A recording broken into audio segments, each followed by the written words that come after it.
our technical director. Bumpy first inning, but if you're Jose Barrios, now you got a 7-run lead. Can try and pitch a bit more efficiently here as he starts against Brian Hayes. The pitch. Outside, ball 1. It was 33 pitches in the first inning for Barrios. Gave up 2 hits and a walk. And one of those hits was an RBI single by Elly De La Cruz. The goal here for Jose Barrios, up by 7 runs, is just early contact. Conserve pitches, early contact, and hope that the Cincinnati Reds hit it at people. 1-0. Called strike. Hayes, a right-handed hitting third baseman, 28 years old, from Texas. Blockbuster deal sent him from Pittsburgh to Cincinnati in division at the deadline. 1-1. Rounded towards short. Bichette takes a chest-high hop, backhand side, and throws over to first. 1 out. There you go. 3 pitches. 3 pitches, 1 out for Jose Barrios. A good sinker there on the inside part of the plate. Just ties up Hayes. A little weak ground ball to Bo Bichette. Bo Bichette has been playing better defensively recently. I'm really impressed with how he's fielding that ball. He's just been out of his mind recently as he charges toward leading the majors in hits and doubles. Here's Jose Trevino, former Yankee catcher, takes outside ball 1. Eye black on for the right-handed hitter from Texas, 32 years old. 1-0. Outside 2-0. Reds got Trevino in a trade in the offseason, sent swing and miss reliever Fernando Cruz and catcher Alex Jackson over to the Yankees for Trevino. 2-0. Low ball 3. Then they immediately inked Trevino to a 3-year extension worth just under $15 million total. Signed that on March 20th, right before the start of the year. 3-0 pitch. Called strike. Reading everything at the time in the comments around the team, felt like a veteran presence was important in what's a pretty young clubhouse for the Reds. 3-1. Popped up, foul back behind the plate, 3-2. Big swing from Trevino. Guy that really doesn't have a ton of pop, just 4 home runs this season. You could tell what he was trying to do with that swing. Career high in homers in a year is 8 for Trevino. That's what he had in his All-Star season in 2022. Payoff pitch. And he smokes it out to center field. Racing back to Dalton Varsho, turning at the warning track. It's off the wall. Varsho fumbles it on the transfer, so Trevino can cruise into second with a double. I don't think that they would have got Trevino at second base anyways, but what a swing from him. He gets that pitch over the heart of the plate, and he rips that thing. Misses a home run by 3 or 4 feet off the middle of that wall in center field. And sinker caught too much of the plate over the middle, near the top of the zone, kind of thigh high for Jose Trevino, and that's one of his hardest hit balls of the year, hitting at 106 miles an hour straight back to center. Trevino leading off second, pitch to Matt McLain, pops the glove on the outside corner, strike 1.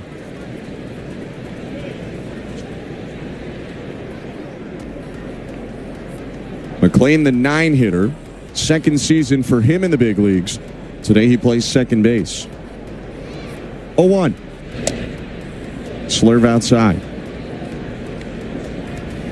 This year, Matt McLain hitting .223, 13 doubles, 13 home runs. A down year compared to what was an outstanding rookie season in 2023. 1-1. And he lines one down the left field line. Fair ball, bouncing on the chalk and rolling into the corner. Trevino around third, he'll score. McLain into second, back-to-back doubles. And the Reds put a run on the board to make it 8-2 Blue Jays in the bottom of the second. Actually, wasn't a bad pitch from Jose Barrios. It was a slurve that was down below the strike zone. Matt McLain just puts a good swing on it, going down, sneaking it just inside that left field foul line, maybe a couple of inches fair.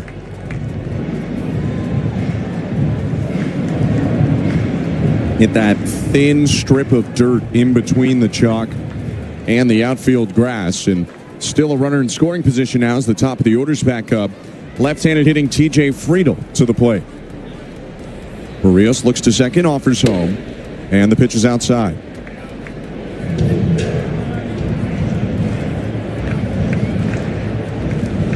Friedel is 0 for 1 so far. He struck out swinging to start the Reds' offensive day on a good Barrios change. 1-0. Popped up. Foul third base side and out of play. 1-1.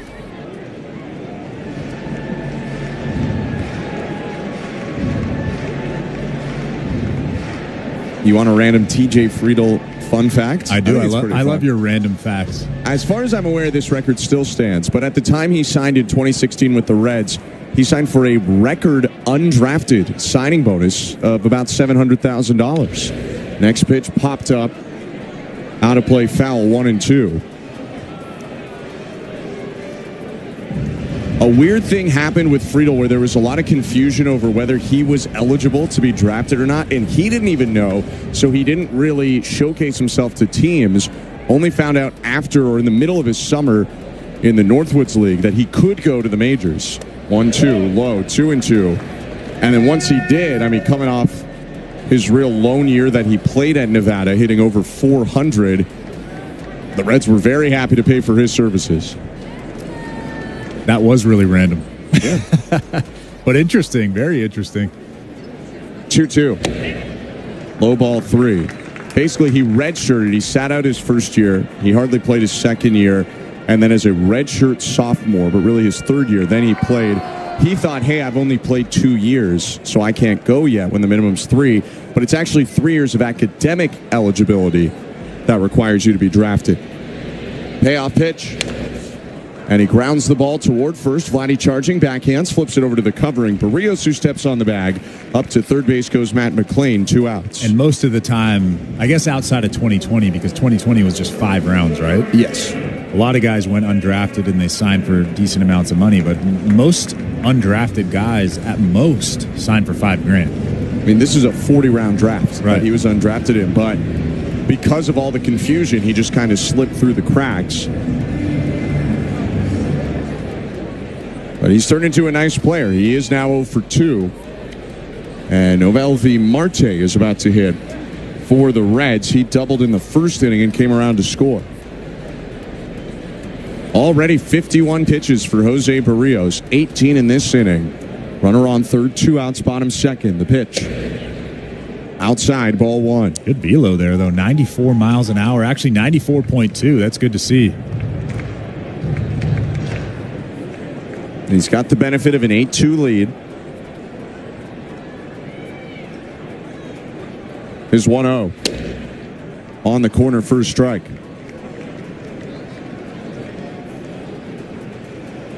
Barrios adjusting his blue cap. See a little crease of sweat on the back of it. Mid to high 20s in Cincinnati.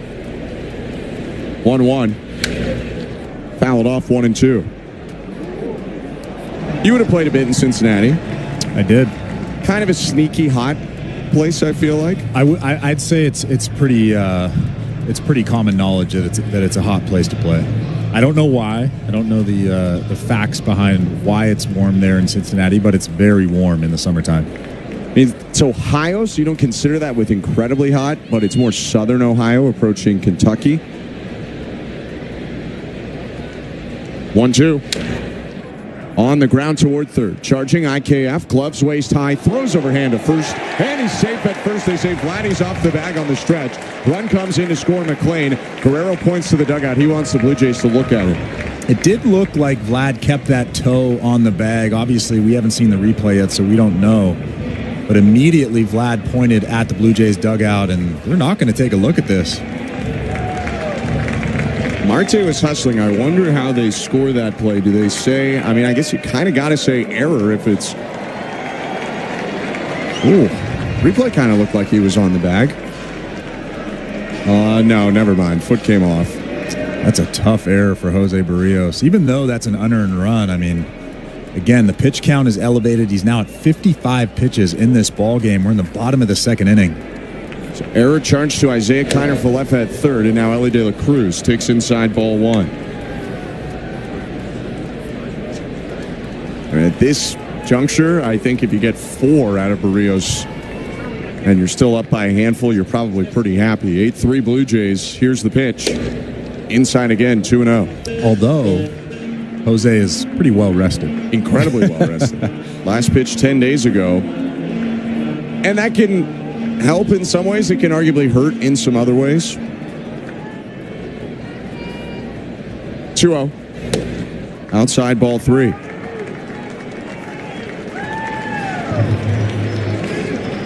You probably feel better on 9 days rest, but are you as sharp? And that's always the question, and likely the answer is no. 3-0. Outside ball 4. 4-pitch walk there to De La Cruz, and again the bullpen phone is getting used. Yeah, and we've seen over the course of these last couple of innings that the stuff of Jose Barrios is better after having those 10 days off. The fastball that he just threw at pitch 59 was just 94 miles an hour. We haven't seen that over the last couple of months from him. But the command is off, and really the pitchability is off. You can see some frustration up on the face of Jose Barrios. Alejandro Kirk is out to have a chat with him. And I mean, 59 pitches here in 2 innings. I would imagine that he's not going to be in this ballgame much longer. Dylan Tate is up, and for the second time in this game, if you have a guy up twice, you kind of get into a use him or lose him situation, so you do wonder if Tate is going to be in this game at some point soon. But for right now, Barrios trying to get out of the second. 8-3 Blue Jays. First and second, 2 outs in the inning, and it'll be a hitter that Barrios is familiar with, Austin Hayes.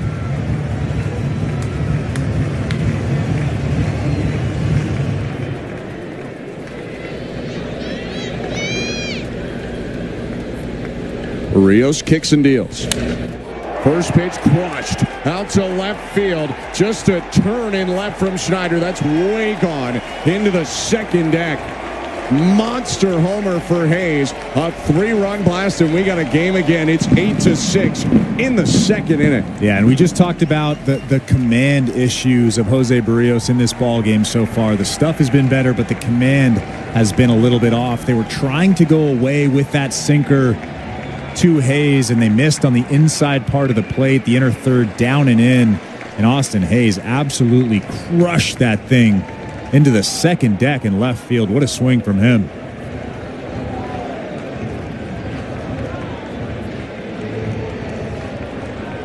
Couple back pedal steps from Hayes as he started his way down the line. Everyone knew that one was out as Barrios now misses outside deluxe 1-0. And it is worth noting, not to completely take Barrios off the hook, but if you count Matt McLean coming in on the error, 4 runs have scored because of or after that 2-out error by Kiner Falefa. Now the 1-0 hit foul, 1-1.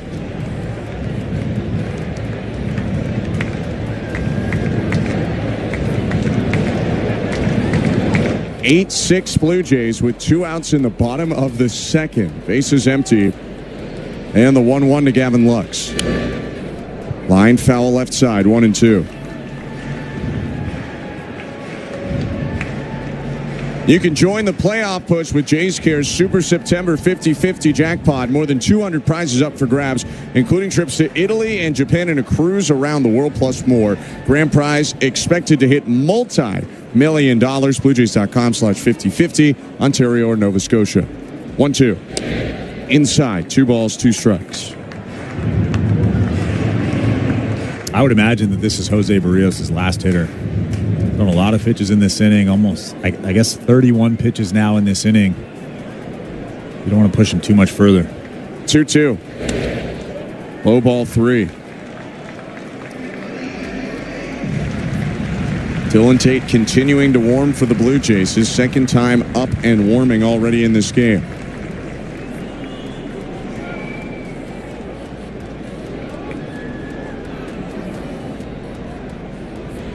Payoff pitch. Called. Strike 3. Froze him on a changeup, but a 5-run inning for the Reds. A 2-out error, and then a 3-run homer by Austin Hayes, and it's 8-6 as we go to the third. Great moments in baseball have been broadcast on the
Blue Jays got 4 in the top of the first in this game. Reds countered with 1. Blue Jays with 4 again in the second. And then the Reds have 5 in the second. And that's how we're at 8-6 as Suter hits the outside edge to get ahead 0-2.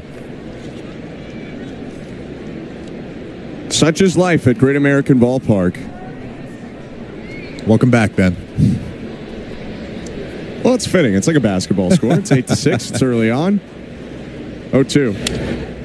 Off the end of the bat, a roller to second base. Gathered up there by Matt McClain, and he'll throw on to first for the out. This third inning is brought to you by the local family-owned Crown Rust Control Centers in Burlington and Oakville. Crown is proud to be Canadian-owned and operated since 1986. So protect your vehicle from rust today at your local Crown Rust Control Center or visit crown.com. Crown, Canada's #1 rust protection. With 1 out, Davis Schneider faces a first pitch, and it's a breaking ball down the middle. Strike 1. You had mentioned last inning, Suter, a 31st rounder. Misses outside. No, that pitch is called a strike. Looked outside. Schneider asks for time, shaking his head. 31st rounder out of Harvard. Not very many Harvard major leaguers. One of only 5 Crimson players to appear in the majors since 1990. 0-2. Outside by a mile. 1 ball, 2 strikes. I played with him in Colorado Springs with the Milwaukee Brewers in 2015, and he is in fact a very smart man. 1-2 pitch swing and a miss, strike 3, and they're 2 down. I mean, they don't just give out those athletic scholarships. They don't give out nearly as many, and they don't give them out to anyone at Ivy League schools, especially at Harvard. 2 quick outs for Suter. If you want to go back even further, only 12 guys from Harvard have pitched in the majors since 1934. Not just pitched, played in the majors in general. First pitch to Andres Jimenez, called a strike, 0-1.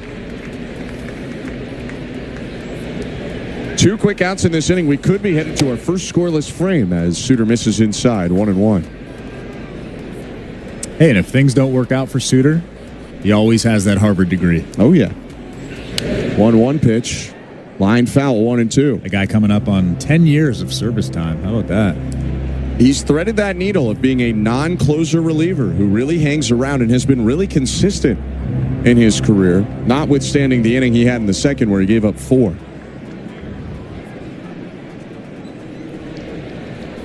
Speaking of relievers, Dylan Tate's still warming up for the Blue Jays.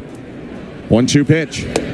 Low, 2 balls, 2 strikes. Yeah, I'm assuming that he's in this ball game. We haven't gotten word yet, but because Dylan Tate is still warming up down there, that tells me that he's going to come into this ball game. 2-2, swing and a miss, strike 3, and the first scoreless inning goes to Brent Suter and the Reds. 2 punch-outs for him, and he keeps it 8-6 Blue Jays, middle of the third. You're listening to Blue Jays Baseball, brought to you by your local family. Great moments in baseball have been broadcast on the radio since 1921. Smith.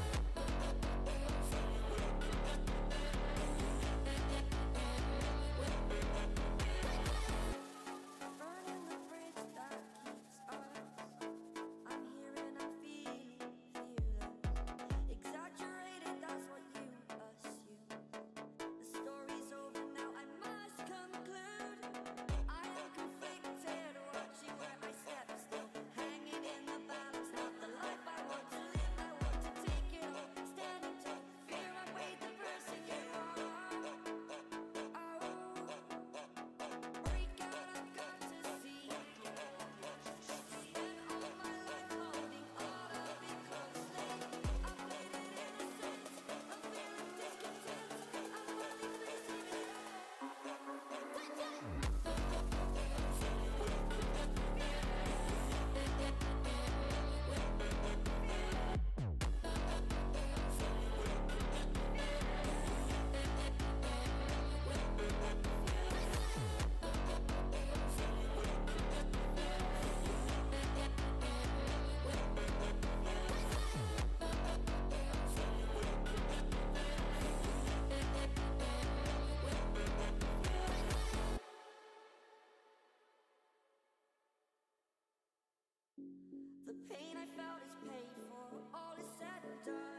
center.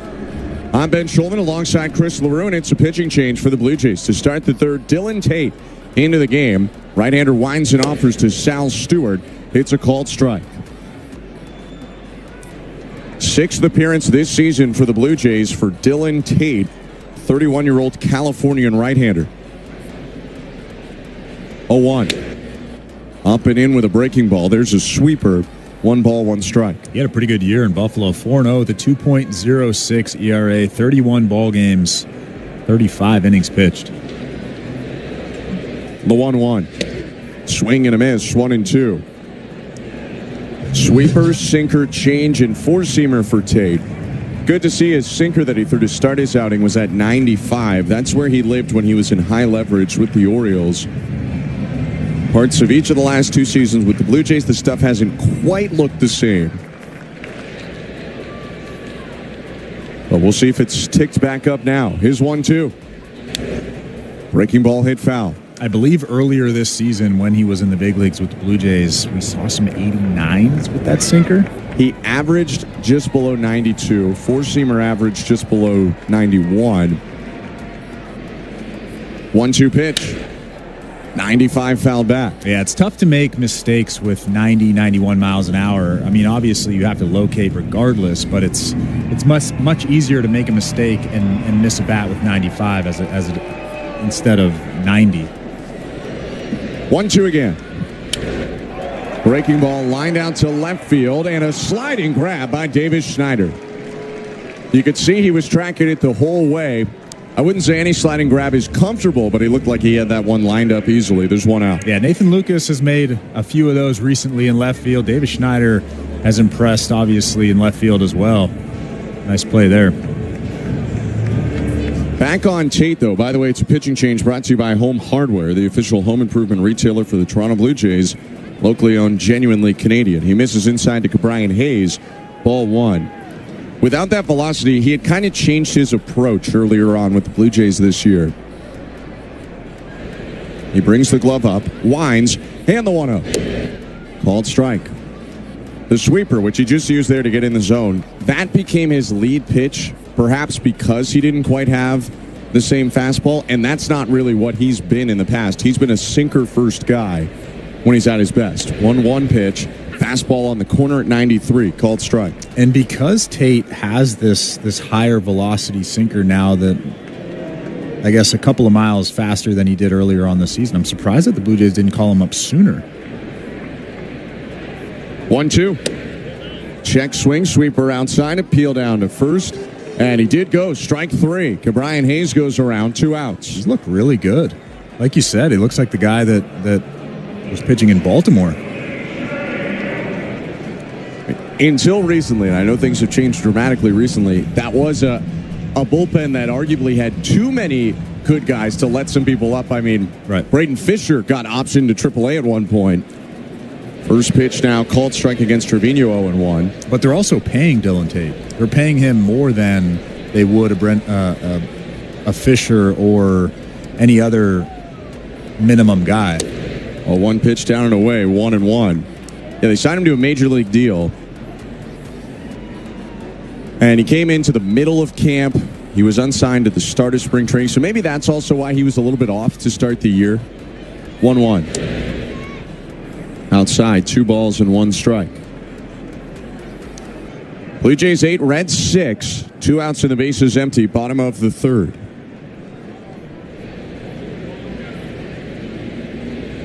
Tate's pitch. Sweeper outside, 3 balls and 1 strike. So the baseball minimum right now is $760,000. Dylan Tate is making $1.4 million. So I guess about double than what you pay a Fisher. 3-1. Grounded foul, 3-2.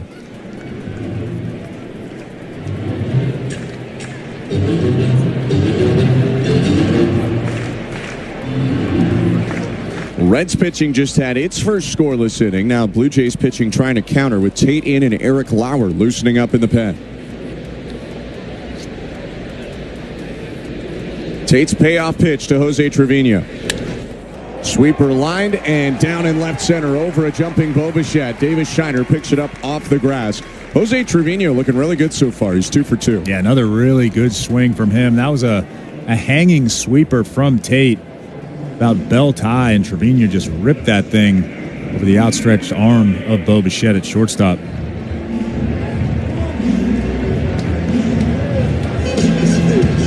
"14 combined runs and 12 combined hits in this game, and we are not out of the third inning yet. Matt McLean had a double, an RBI double in the second, and he'll take a pitch outside, ball 1. I guess it's a good thing that this game started at 6:40 Eastern as opposed to 7:07. They built in the both teams will get 6+ runs in the first 2 innings buffer.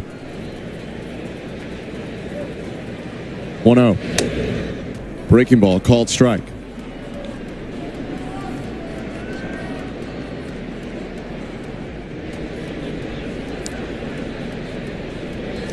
I would guess the last batter here for Tate, 18 pitches already.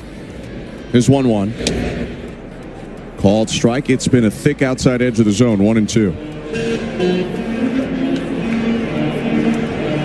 Top of the order is up next with a left-handed hitter in Friedel. Eric Lauer loosening up. Probably prefer to get Lauer a clean inning, but 20 pitches for Tate after he throws the next one. I would assume this is it. Is 1-2. Poked away, foul, right side. Well, if nothing else, he's looked very good. I was wondering how he would look if the fastball velocity would have ticked up, and he's looked great so far in this outing. That's a very important right arm right there from Dylan Tate.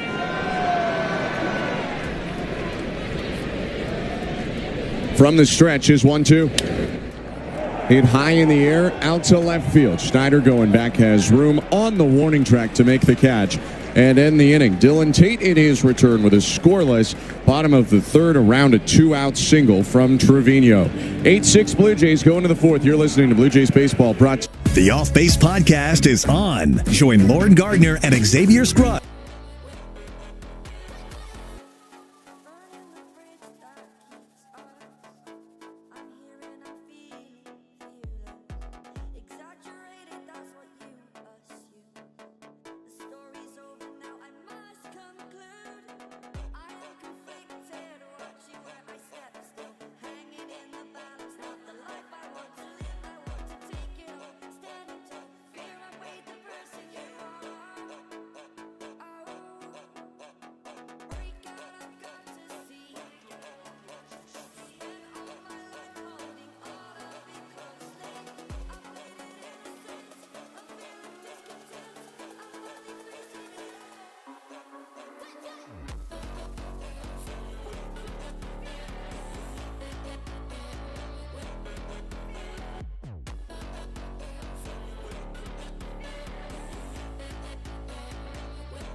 The pain I felt is paid for, all is said and done. Oh, I am restricted, fixed upon the web. I need to kick the habit that my mind is breathing in. Break out, I've got to see. Spent all my life holding all of it closely. I've made it innocent, a feeling discontent. I'm not releasing it all. Ordinary at Bet365. 19 plus, play responsibly. Ontario only. 8-6 Blue Jays. I'm Ben Schulman alongside Chris LaRue and Isaiah Kiner-Falefa will hit for the second time in his 2025 Blue Jays debut. Grounded into a fielder's choice and scored in the second. The pitch. Brent Suter still on the hill. Pops the glove on the corner for strike one.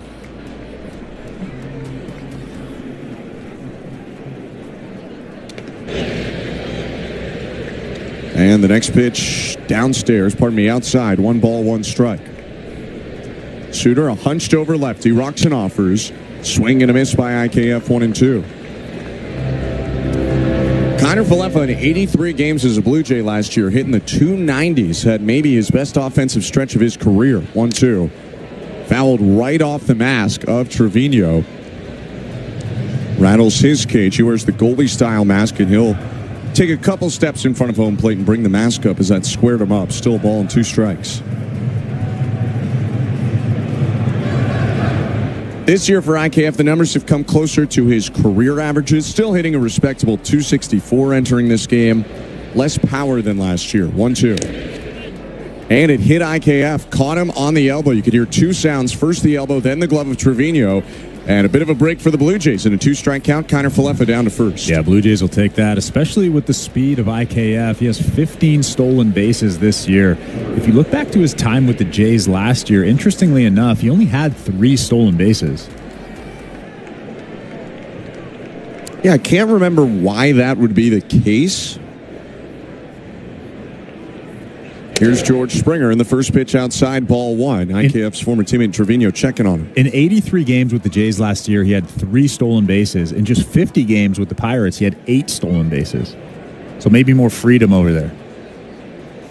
1-0. High and outside, 2-0.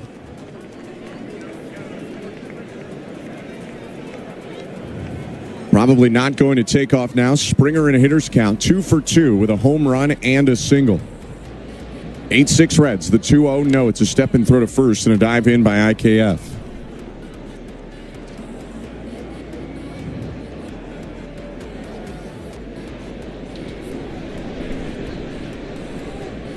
Two-0 pitch. Swing and a high fly ball. Left center field and deep. Friedel in a jog, and Springer has done it again. 2-homer game for George Springer. His 2-run shot gets the Blue Jays to 10 runs. They lead it 10-6 in the top of the 4th. Well, he got himself in a hitter's count, in a fastball count, and he absolutely unloaded on that 4-seam fastball that was middle from Suter. His second home run of the ball game. He continues to swing the bat well. I mean, that's something that we've talked about at length this season. The fact that not only is George Springer showing a better approach up there, he continues to get himself in good counts, and he did just that right there. Nathan Lucas with a foul off to make it 0-1. I mean, that's just a BP fastball, and he unloaded on it. What a swing. Next pitch fouled off again by Lucas, 0-2. 88, and Springer, for a second time in the game, knew it right off the bat. 0-2. Lucas takes strike 3, frozen there by a fastball over the middle, and there's 1 out in the inning.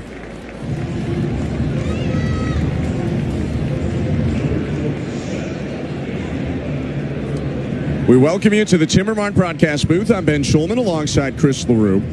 Show Ali, our host and producer, Tom Young, our technical director. And Suter's night is going to come to a close as Terry Francona walks out to the hill and calls on Big Sugar. Zach Maxwell coming into the game for the Reds in a pitching change brought to you by Home Hardware, the official home improvement retailer for the Toronto Blue Jays. Locally owned, genuinely Canadian. Let's see if you can figure out the following baseball slang term. Today's Burning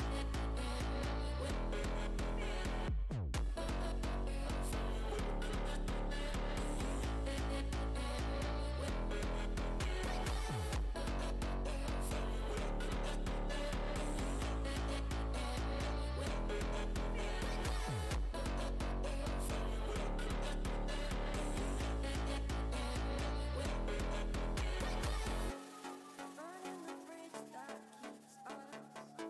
I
24-year-old, 6'6", 275-pound right-hander. They call him Big Sugar. It's Zach Maxwell to face Vladimir Guerrero Jr.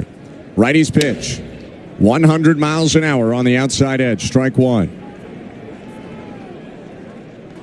Maxwell, 24 years old, from Nashville. A sixth rounder out of Georgia Tech in 2022. 0-1. 100 outside. 1 ball, 1 strike. Pretty good strikeout totals this season. The ERA is a little bit elevated. Obviously a small sample size, but those strikeouts, 9 strikeouts in just 4 1/3 innings. Here's 1-1.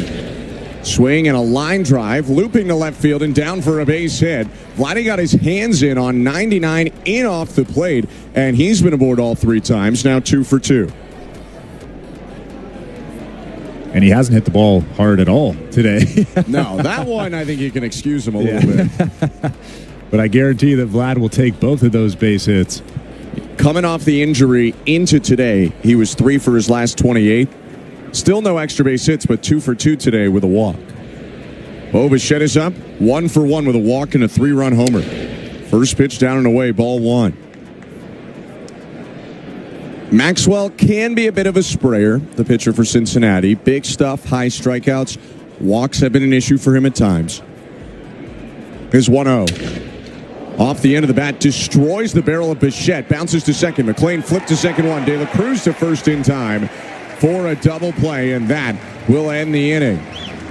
Slicing the barrel of Bichette in half. A 4-6-3 twin killer ends the inning. But George Springer's 2-run homer makes it 10-6 Blue Jays, middle of the 4th. You're listening to Blue Jays Baseball, brought to you by your local family-owned Crown Rust Control Center, streaming at sportsnet.ca and the Sportsnet Radio Network.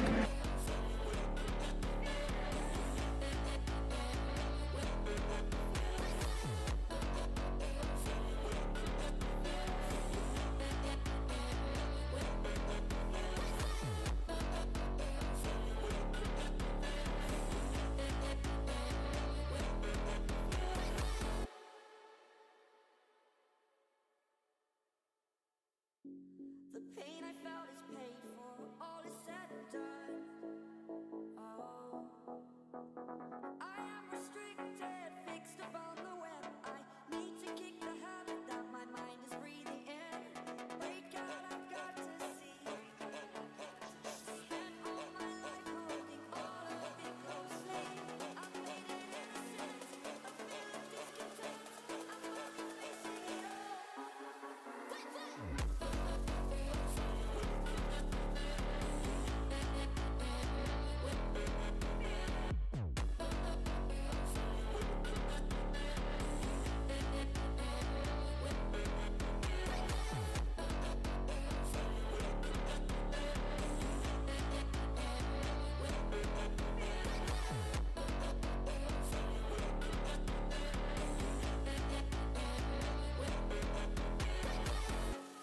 Burning the bridge that keeps us.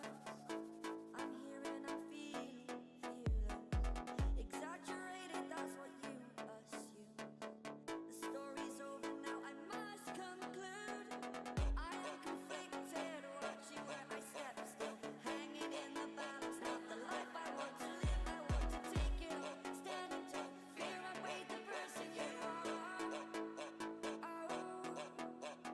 Break out, I've got to see. Spent all my life holding all of it closely. I've made it I'd had to barehand with the speed of Friedel. Didn't come up with it clean, and that'll be a base hit. Yeah, they basically had no chance. Even if Vladimir Guerrero Jr. comes up with that baseball cleanly, I'm pretty sure TJ Friedel is safe at first base. What a bunt from him. I mean, it would have been close, but I'm going to go with he's going to be safe no matter what there. So a leadoff bunt single, and now Lauer faces Noelvi Marte. A look to first. Lauer kicks and offers. Swing and a grounder foul. Breaking ball down and in. And it's 0-1. I could be wrong, but did you see the socks that TJ Friedel's wearing? It's the stirrup sock. I believe they exclusively wear the stirrups, the Reds, as kind of a nod to their history. I like it. It's a fun place, Cincinnati, and great franchise. 0-1. Grounded foul, 0-2. Your face looked like you were about to say, I don't like it. No, I really do. I mean, they have Mr. Red logo on their right shoulder. That actually might be Mr. Red Legs. They used to be the Red Legs. They got a lot of mascots. They do a mascot race, which they're not the only one, but they do with the different mascots throughout history.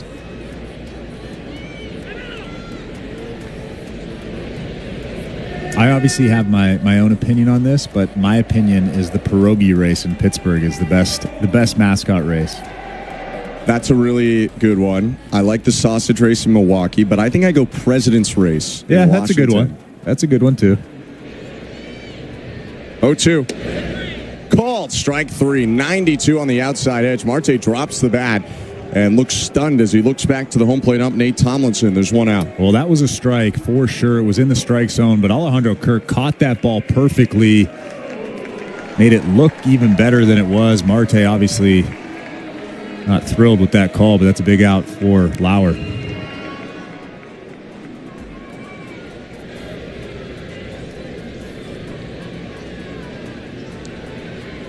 A look to first, and now the pitch to Ellie De La Cruz.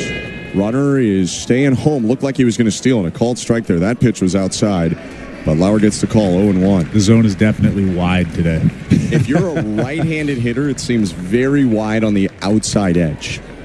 Switch hitting De La Cruz is turned around to bat right.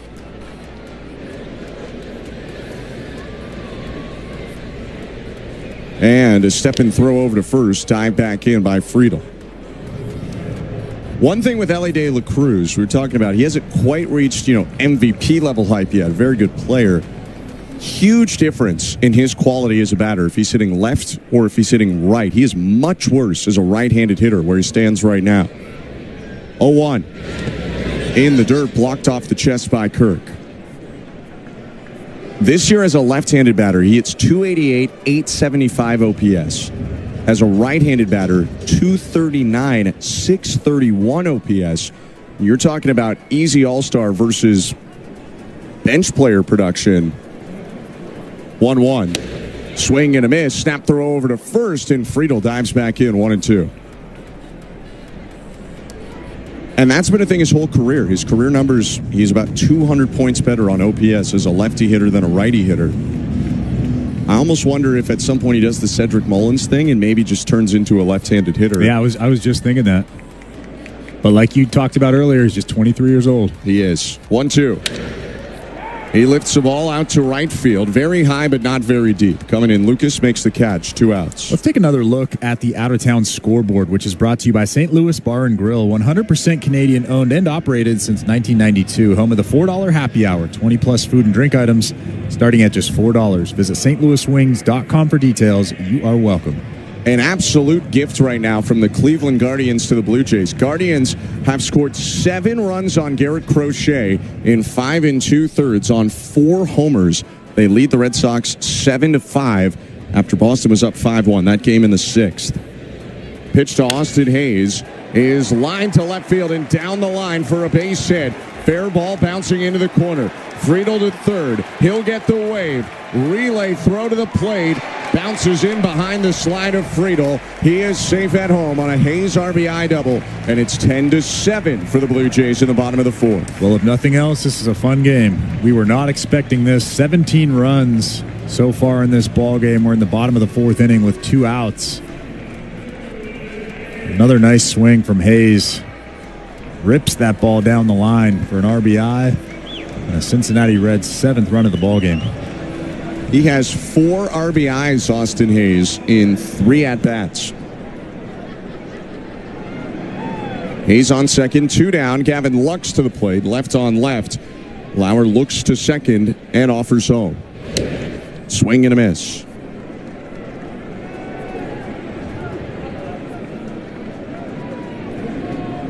Lauer is now the lone long man in the Blue Jay pen. They made a move today, adding Ryan Borucki to the team and optioning Easton Lucas to AAA. 0-1.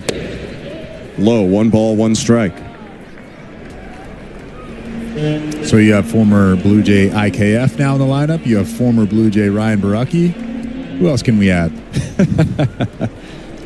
Trying to think who would be available on the market. 1-1. Just outside. Both those guys, IKF and Baraki, spending time with Pittsburgh in between. I mean, hey, Tim Mays is in the Pittsburgh organization, but I believe he's hurt. Yeah, it has been a weekend or a week of reunions for the Blue Jays. 2-1. Curveball missed just inside. So much movement. Lux ducked out of the way and nearly hit the zone. It's 3-1.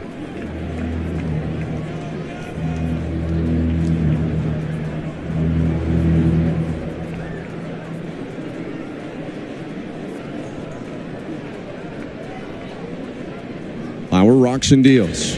And the pitch hit on the ground. Right side, sneaking through into right field. Base hit again. Hayes sprinting home to score. RBI single Gavin Lux. It's 10-8 for the Blue Jays on a Lux RBI single in the fourth. Well, yeah, Lux didn't hit the ball all that hard, but it found a hole on the right side. A four-seam fastball that was elevated. I think he got it off the end of the bat. Just dribbled it through that right side. We have ourselves a ball game. 10-8 now.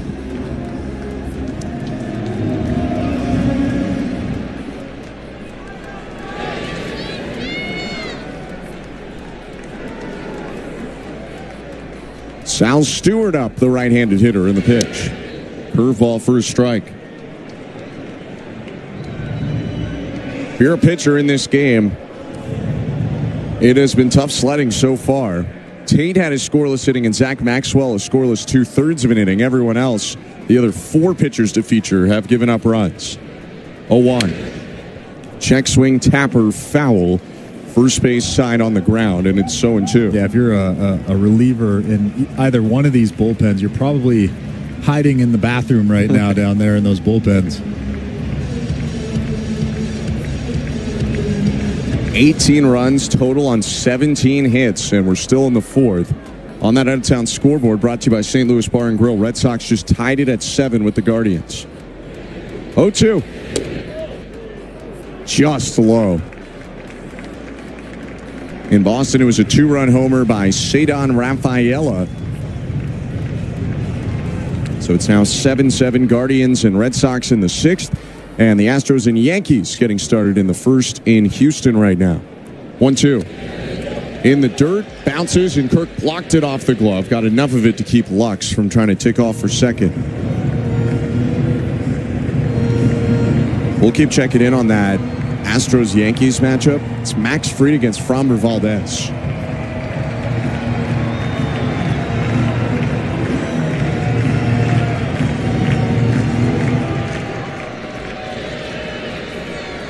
Stewart, the rookie, 0 for 2 so far. 2-2 pitch. Rolled over toward third on the ground, charging IKF. Jump throw over to first, and he gets him to end the inning. Reds get 2 on 3 hits, and it's a 2-run game again.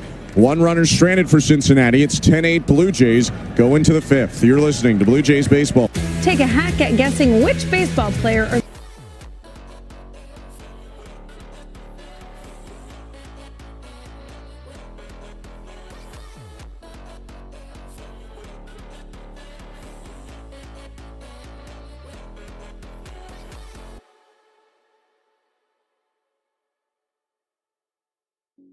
The pain I felt is paid for, all is said and done. Oh, I am restricted, fixed upon the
Dalton Varsho, ball one.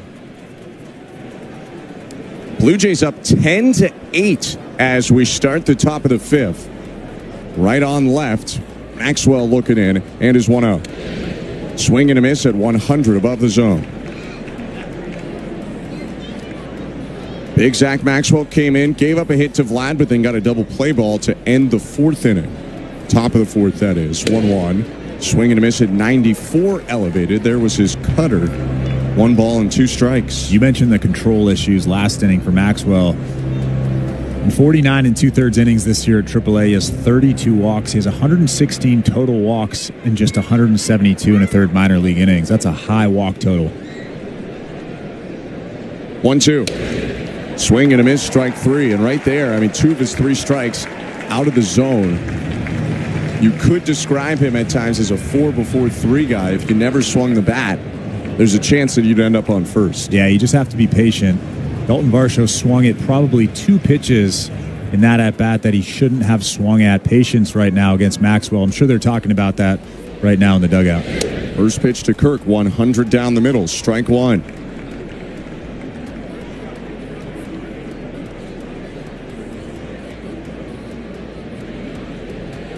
A 1.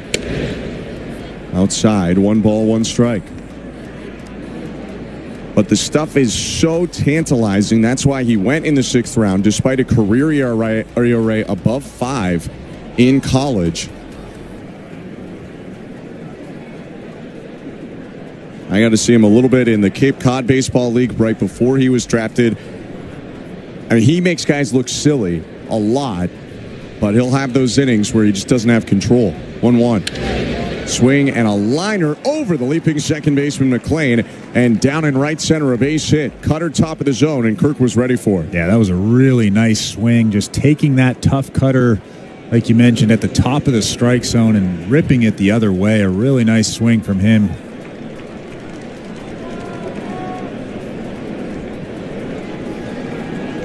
Second hit for Kirk after his 3-run double in the first inning. And the 9th hit already for the Blue Jays. 10-8 Toronto. Pitch to Davis Schneider. Called strike. Pitch looked high, but Schneider gets that call against him like nobody in baseball. It's 0-1. 0 for 2 start to the game. 2 strikeouts for Davis. 0-1. Swing and a miss. You're waiting on 100, and he gave him 86 with a slider and 94 with a cutter. Maxwell has all the control right now ahead 0-2. Yeah, he's probably thinking, come on, man. Throw the heater. Don't do that to me. 0-2. Went back to the slider at 88, missed low. This 5th inning, by the way, brought to you by Desjardins Insurance. Get insurance that's really big on care at Desjardins.com/care today. The pitch. Swing and a high fly ball. Medium depth left field. Moving into it, Austin Hayes makes the catch. And there are 2 outs in the inning. Kirk stays on first. Why don't we go back to the St. Louis Bar and Grill out of town scoreboard for a sec. Game that matters to both these teams. Mets visiting the Tigers. Blue Jays trying to catch the Tigers for top spot in the AL. And the Mets are the team holding the last wild card spot in the NL, with Cincinnati 4 games behind them. It's 6-2 for the Mets right now over Detroit in the 6th. Pitch to Andres Gimenez is lined to left field, but it's hanging up. Hayes moves in a step and makes the catch to end the inning. Out of town scores brought to you by St. Louis Bar and Grill. It's 10-8 Blue Jays after 1 hit and 1 left in that inning. Middle of the 5th. You're listening to Blue Jays Baseball, brought to you by your local family-owned Crown Rust Control Center, streaming at sportsnet.ca.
Left-hander faces the bottom third of the Reds order this inning. Brian Hayes, Jose Trevino, and Matt McLean.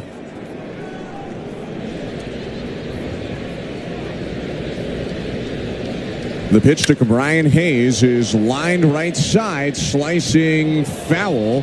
Missed the pole by about 3 feet, nearly a homer for Hayes. Instead, a souvenir for some Blue Jays fans down the right field line. It's 0-1. I did not think that ball was going to be that close to going out. Like you said, 3 feet inside that right field foul pole. I guess outside that right field foul pole. 0-1. Low, 1 ball, 1 strike. Hayes 0 for 2, ground out and a strikeout. Many baseball fans may remember his dad, Charlie, who played 14 years in the big leagues. 1-1. And he lines this one fair and down in right field for a base hit. Brian stopping at first. His dad, Charlie, playing with 7 different teams from 1988 to 2001. Mostly a third baseman, just like Brian, and actually a teammate of Dante Bichette with the Rockies in 93 and 94. He was part of some of those really exciting Rockies teams. Also a Giant World Series champion with the Yankees in 1996 was Charlie Hayes. Brian on first, and the pitch to Jose Trevino. High ball 1. Hayes does have some speed, 12 stolen bases this season, so you have to keep an eye on him if you're Eric Lauer.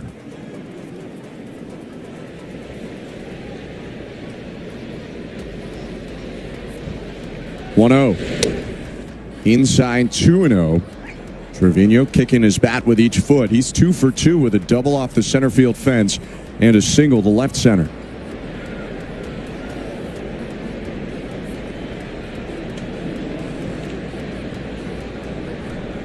Lauer's pitch. Outside, ball 3. It's really tough to pitch in this ballpark. You fall behind 2-0. You don't want to throw something over the heart of the plate, so you nibble a little bit. Then you fall behind 3-0. Really messes with the psyche. Lauer's pitch. Called strike on the inside edge.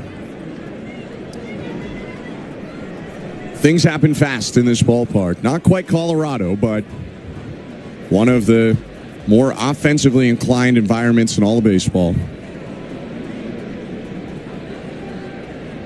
3-1. Lifted foul behind the plate into the seats. I think the difference between the two, and I'm just talking about from a psychological point of view, is in Colorado, you look out to the outfield from the mound and the fences aren't close to you. It doesn't feel like they're squishing you, basically, like they're right on top of you. In Cincinnati, you look out at the wall from the pitching mound, and it feels like the fence is right on top of you. 3-2. Called strike 3, 92 at the knees. Great pitch from Lauer, driving that fastball to the bottom of the zone. Good velo, too. 92.5 miles an hour from Eric Lauer. A big out in this inning. Well, your comparison with Colorado, I mean, Colorado actually has some of the furthest fences in all of baseball because of the elevation. Here, it's such a bandbox because the fences are pretty close in. Pitch now to Matt McLean. Called strike 0-1. Should be mentioned, too, that some pitchers have taken issue with the mound in Cincinnati. Specifically, I'm thinking Merrill Kelly and Zach Gallen. 0-1. Low, 1-1. I'm direct quoting here from I believe it was the Part of My Take podcast they were on together. Merrill Kelly said, quote, and you can go listen, quote, "They're definitely cheating." I wouldn't recommend people say stuff like that for legal reasons. Also, they're not. The Reds confirmed because Major League Baseball checks all of these things. There's required dimensions for every mound. 1-1. Fouled back 1-2. But maybe that is, again, some of the psychological impact where you know that teams are going to score a lot of runs and you get out there and all of a sudden, rough landing spot and you start to think, hey, this mound is not up to snuff. And all these things are working against me. I want to know what the box scores were after that series, so to make them talk like that. 1-2. In the dirt, 2 balls, 2 strikes. I'm guessing not good. Well, so they went on it after they had played in Cincinnati, as far as I'm aware. I can get you Merrill Kelly start in Cincinnati this year.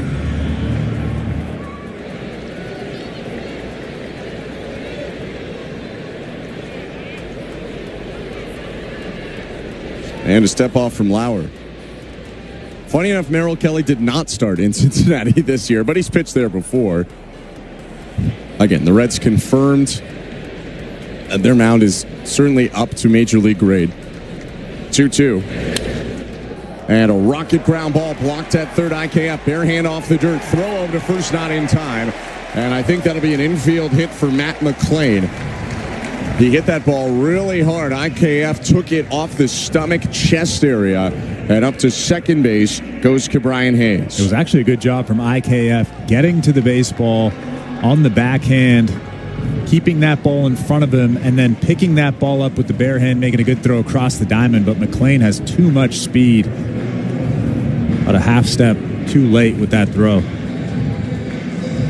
Yeah, on second look, it deflected off the palm of IKF's glove into his midsection. And that will go as a base hit. The 11th Reds hit so far. It's 10-8 Blue Jays, but the top of the order for Cincinnati. First and second, one out. A look to second and Lauer's pitch. Called strike.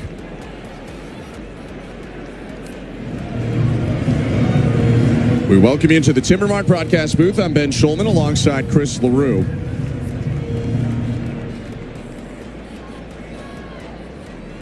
These two teams really slugging back and forth. 0-1. In the dirt, blocked by Kirk.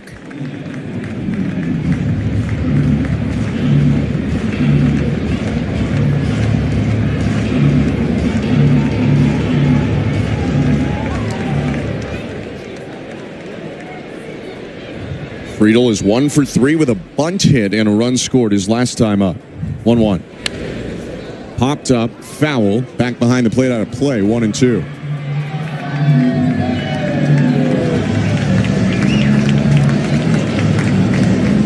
We've seen an error so far, infield hit, bunt hit from Friedel. A lot of guys who can run on this Cincinnati team. They have a good amount of speed and probably a byproduct of how young the roster is as well. 1-2. High, and Kirk faking a throwback to first base, keeps the ball and tosses it back to Lauer. I feel like there's just a lot of exciting players on this roster, guys that can pretty much do everything on the field. And Marte, De La Cruz, Friedel is a lot of fun. When McLean's at his best, he can be a very dangerous player. 2-2. Hit in the air, left center field. Racing Schneider to the gap, makes the catch, and tosses it back into the infield. Both runners hold up, so it's still first and second. Now 2 outs. That's a big out for Eric Lauer, especially keeping Hayes at second base. Now you have 2 outs in this inning. A nice play from Davis Schneider in the gap, getting that ball in quickly to third base.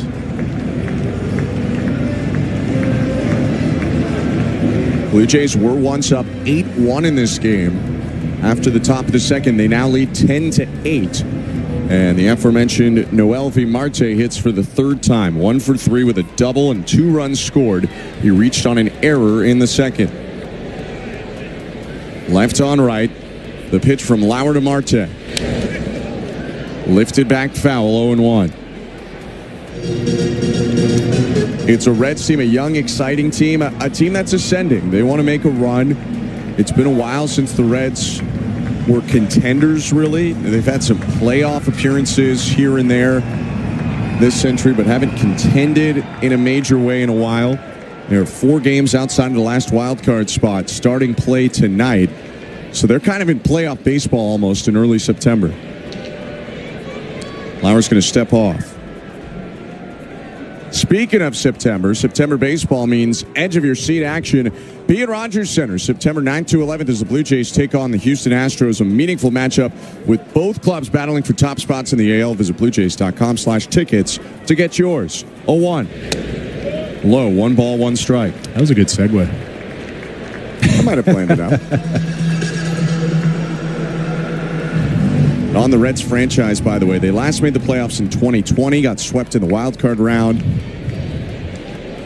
And then before that, 2013, 1-1, inside 2-1. May remember Johnny Cueto dropping the baseball in the wild card game against Pittsburgh. In 2012, they won the NL Central, but lost in the divisional series. Same with 2010. They haven't won a playoff series since 1995. 2-1. Down and in ball 3.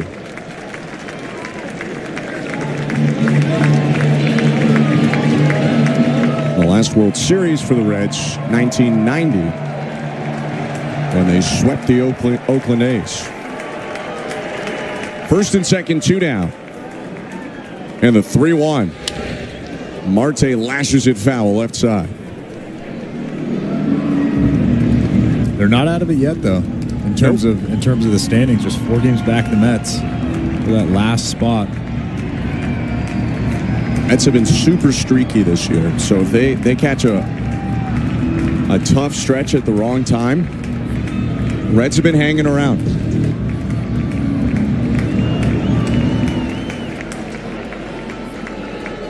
Blue Jays up 10-8. Runners will be off on the pitch. It's a full count and 2 outs, bottom of the 5th. Lauer with a look to second and an offering home. Popped up foul back behind the plate. Well-located fastball. That was a good sequence. A curveball down below the strike zone and then an elevated 4-seam fastball. Not a ton of velocity, just 92 miles an hour. But it doesn't really matter the velocity when you get it in on the hands. A really tough pitch to hit.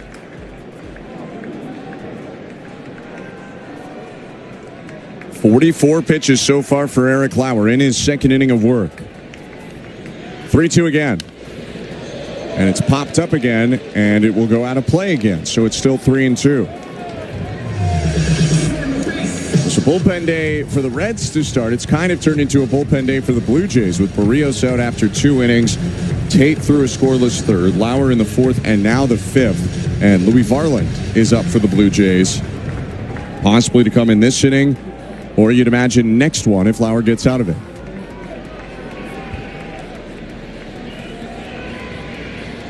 The 3-2 once more.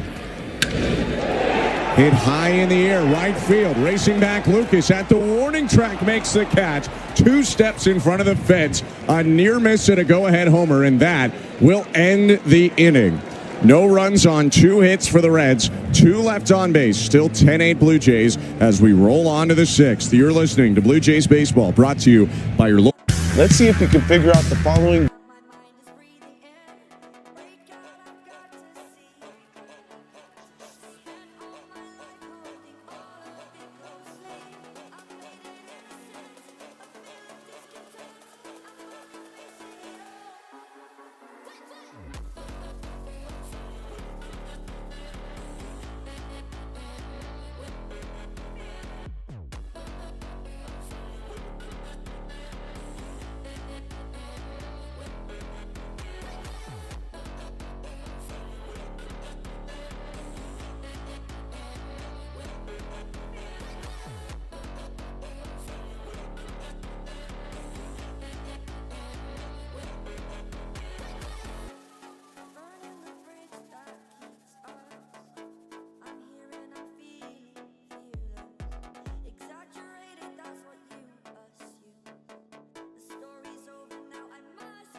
For the Toronto Blue Jays, locally owned, genuinely Canadian. Right-hander Connor Phillips is in. 24-year-old from Houston deals to IKF. First pitch inside at 99, ball one. Phillips with an ERA just above 4.5 this year in limited action, only 11 2/3 innings. 1-0. Swing and a miss at 98. Right-hander works with a four-seamer, sweeper, and curve. Four-seamer averages 98 miles an hour. 1-1. 99 on the corner, called strike 1-2. Another guy with some command issues out of that Reds bullpen. Last year in Louisville in AAA, he walked 60 guys in just 78 innings. Got to be patient. 1-2 pitch, swing and a miss, strike three. IKF chases the sweeper outside, and there's one out. But again, a lot like Maxwell, he's got elite stuff. Fastball reaches 100 miles an hour, and then you just saw that wipeout sweeper that got IKF. Really tough to be patient when guys have stuff like that. Top of the order, here's George Springer, 3 for 3 with 2 homers and a single, 3 RBIs, 3 runs scored. First pitch is hit high in the air, foul, right side into the seats. Phillips, the righty reliever, was a second-rounder by the Mariners in 2020. Blue Jays actually picked him late out of high school, tried to convince him to forego college. One pitch popped up in front of first base, charging in Sal Stewart onto the grass, makes the catch. 2 outs. Blue Jays picked Phillips in the 35th round in 2019 out of high school. Decided to go to McLennan Community College in Texas. Alma mater of Chris Martin, Rangers reliever, longtime Major League reliever. Great Mariner Jay Buhner went to that college as well. Pitch to Nathan Lucas is a line shot foul, screaming into the seats down the left field line. You would imagine Buhner maybe put in a good word before the Mariners drafted him in the second round in 2020. He was traded, though, as a player to be named later to complete the original Eugenio Suarez to the Mariners trade. 0-1 pitch is flipped in the air, left field, down the line, shaded over to the line. Austin Hayes makes the catch, and it's a 1-2-3, top of the 6th. Blue Jays 10, Reds 8, middle of the 6th inning. You're listening to Blue Jays Baseball, brought to you by your local family-owned. Every game night is a chance to go big with MLB Big Inning.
Today.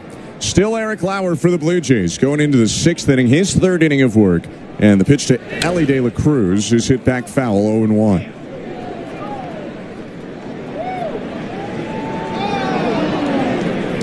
Alongside Chris LaRue, I'm Ben Schulman. 10-8 Blue Jays. After De La Cruz hits, we'll go to the St. Louis Bar and Grill out-of-town scoreboard. There's a dugout clearing right now going on in baseball. A little bit of a scuffle. 0-1. In the dirt, 1 ball, 1 strike. De La Cruz, Hayes, and Lux hitting this inning for the Reds. 3-4-5. By leaving in Lauer, the Blue Jays have De La Cruz hitting from his lesser side as a right-handed hitter. 1-1 pitch, change up low, 2-1.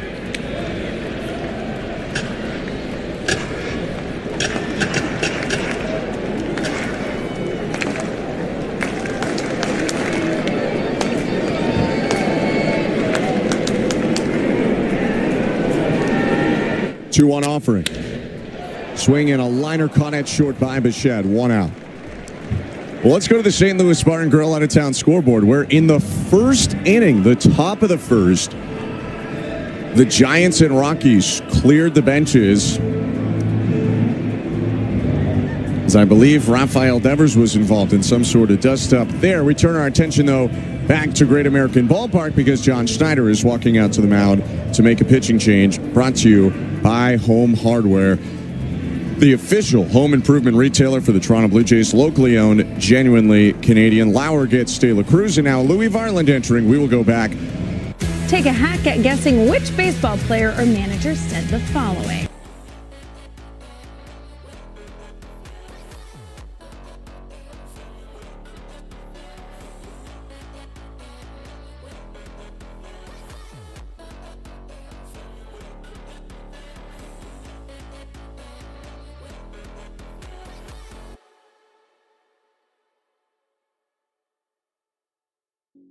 The pain I felt is paid for, all is said and done.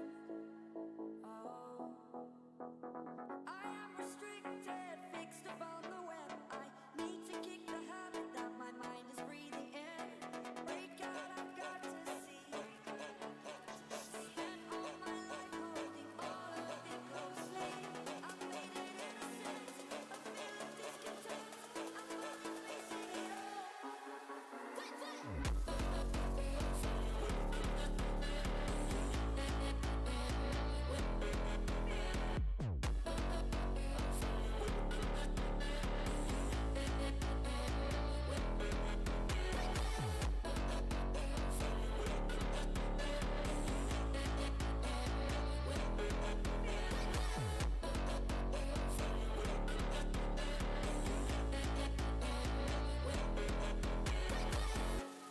Burning the bridge that keeps us.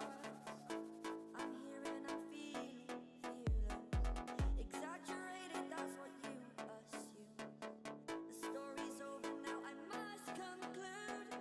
I am conflicted, watching where I step, still hanging in the balance. Not the life I want to live, I want to take it. 1 out, base is empty. Bottom of the 6th inning, and Louis Varland is in, the hard-throwing right-hander, on against Austin Hayes. And Varland can't hear in the pitch clock. For Louis Varland, his 65th appearance of the year, 14th as a Blue Jay, 2.80 ERA for him in 61 innings pitched so far, and he's coming off what was one of his best outings against the Brewers on the 31st in the series finale. He went an inning and 2/3 and punched out 3. Yeah, and it just seemed like he trusted his stuff, wasn't putting too much pressure on himself. And I think that's been the problem recently, trying to impress his new team, do too much. All you have to do is trust your stuff. You throw 100 miles an hour with a wipeout breaking ball. Right on right, he deals to Hayes. Breaking ball, swing and a miss. The knuckle curve, the feature breaking ball for Varland. It's 0-1. Hayes has been incredibly dangerous so far in this game. Homer and a double. He's driven in 4. 0-1. And he bounces it back to the mound. Great backhanded stab, Varland. He'll jog an underhand flip to first for the second out of the bottom of the 6th. And I don't know if that ball gets past Louis Varland if the Blue Jays get Hayes at first base. It would have been close, but what a play from him. What an athlete out there. Runs over, a little underhand. He falls off to the first base side. He had to jump up and stab to the third base side backhanded. to make that play and kept himself composed after fielding the ball. Now his first pitch to Lux is lifted out to center, backpedaling Varsho just in front of the track, makes the catch, and that will do it for the bottom of the 6th inning. Between Lauer and Varland, a 1-2-3, bottom of the 6th. Blue Jays up 10-8, headed to the 7th. You're listening to Blue Jays Baseball, brought to you by your local family-owned Crown Rust. All the big hits. At the wall, gone! No doubt about it! That's what you assume. The story's over now, I must conclude. I am conflicted, watching where I step still, hanging in the balance, not the life I want to live. I want to take it all, standing tall, fear I weighed the person you are. Break out, I've got to see. Spend all my life holding all of it closely. I've made it innocent, I'm feeling discontent, I'm finally facing it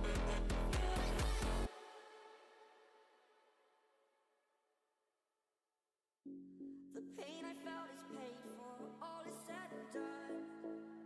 Oh, I am restricted, fixed upon the web. I need to kick the habit that my mind is breathing in. Break out, I've got to see. Spent all my life holding all of it closely. I've made it innocent, I'm feeling discontent, I'm finally facing it all. Breaking ball cuts over the plate, strike one. Vladdy in this game, 2 for 2, a walk and 2 singles, 2 runs scored, plus an RBI. Next pitch bounced over the mound, up the middle, just over the bag. It's fielded by Matt McLean, the second baseman, who throws over to first. 1 out.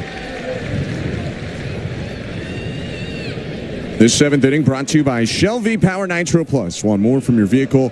Try Shell V-Power Nitro Plus Premium Gasoline, fueling every drive with a fuel like no other.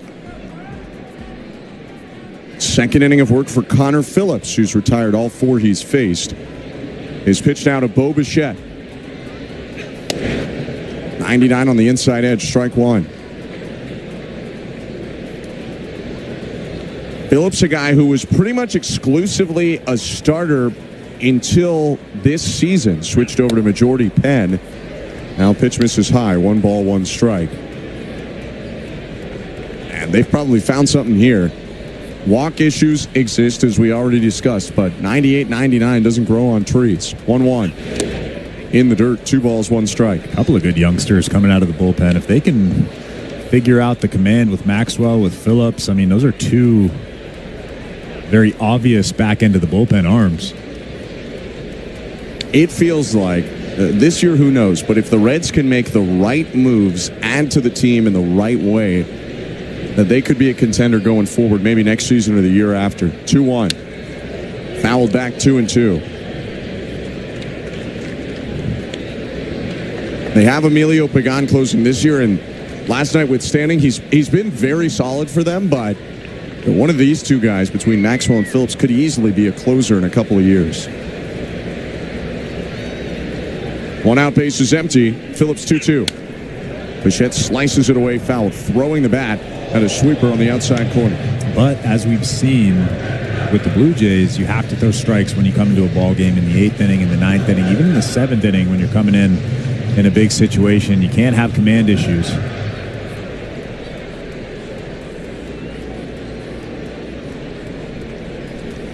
Two. High at 99. Bichette ducks. Ball 3.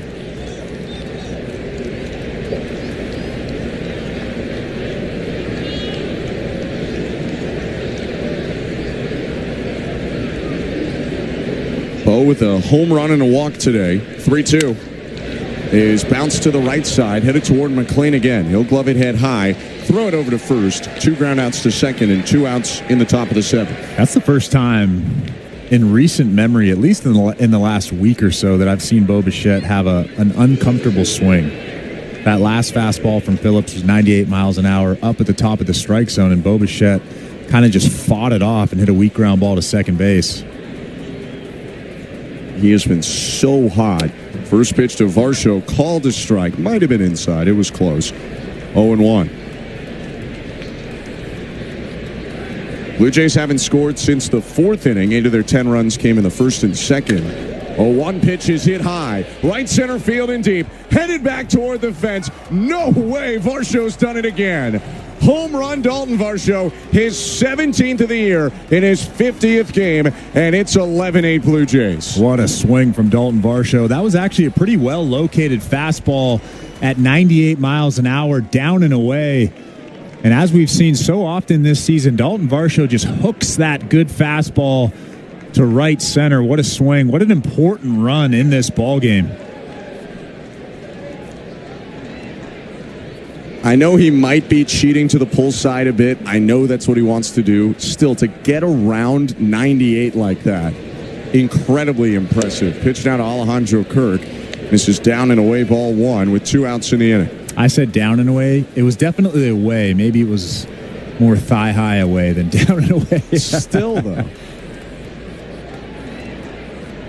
I know he might be cheating to the pull side a bit. I know that's what he wants to do. Still, to get around 98 like that, incredibly impressive. Pitch down to Alejandro Kirk.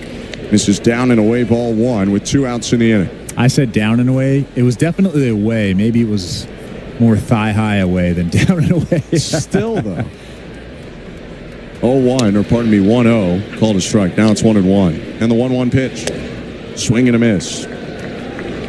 Obviously important to add another run. Feels like emotionally for this game also a bit important. A lot of the momentum had been on the Cincinnati side, turning an 8-1 Blue Jay lead into a 10-8 lead. Now it's 11-8.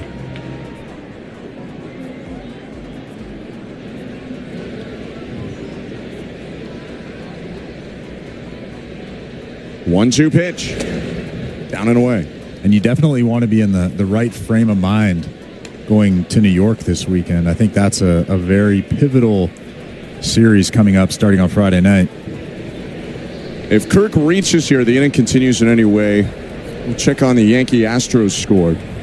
2-2. Swing and a miss, strike 3. Instead, we'll do it on the other side. Blue Jays add to their lead with a Dalton Varsho solo home run, and it's 11-8 Toronto at the 7th inning stretch. You're listening to Blue Jays Baseball, brought to you by your local family-owned Crown Rust Control Center, streaming on the Sportsnet app and the Sportsnet Radio Network. Decking isn't just about wood. It's about creating the perfect outdoor retreat, and it all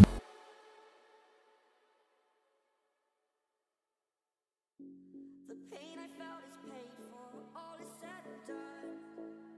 Oh, I am restricted, fixed upon the web. I need to kick the habit that my mind is breathing in. Break out, I've got to see. Spent all my life holding all of it closely. I played it innocent, a bit of discontent.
second career Major League game, 0 for 3. The pitch is line foul, 99 on the outer third, 0-1. Fill up that strike zone, especially up by 3 runs here in the bottom of the 7th inning. You don't want to nibble around the strike zone.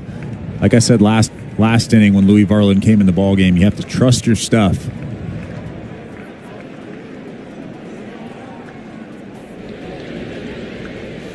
Varland into the wind, 0-1. Breaking ball, lifted foul, right field side, and that'll get out of play. 0-2. We promised the St. Louis Bar and Grill out of town scoreboard. We'll get to that in a second. Some runs scored early.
The pain I felt is paid for, all is said and done.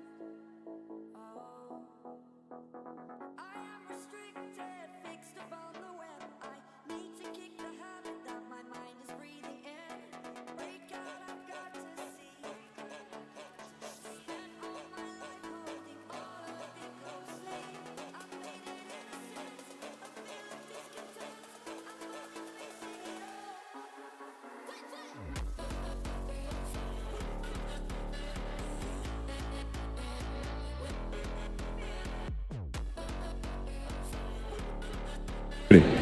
First pitch to Trevino, called strike on a check swing, 0-1. And we look to the Blue Jay bullpen where Ryan Barucki is getting loose.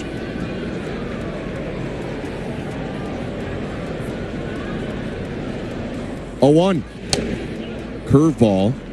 Looked like a perfect pitch on the corner. Called a ball. 1 ball, 1 strike. That's a great pitch. Doesn't get any better than that. Right on the corner. Tough break right there for Louis Varland.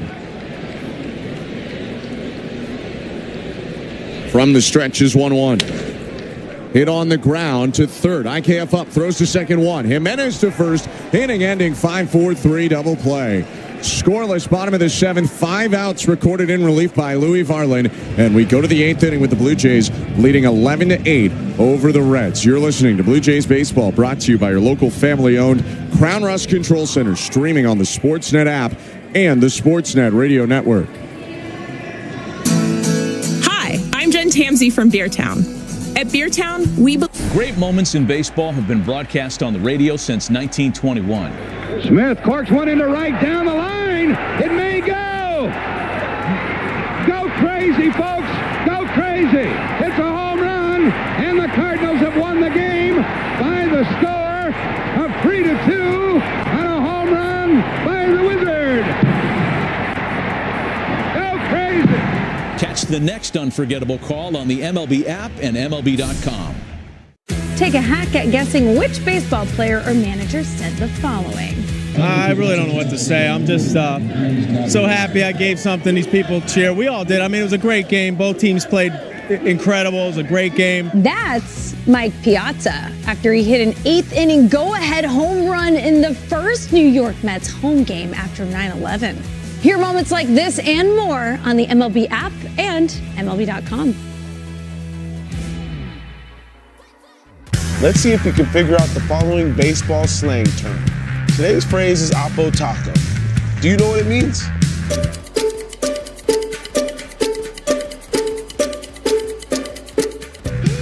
Taco, a home run hit to the opposite field.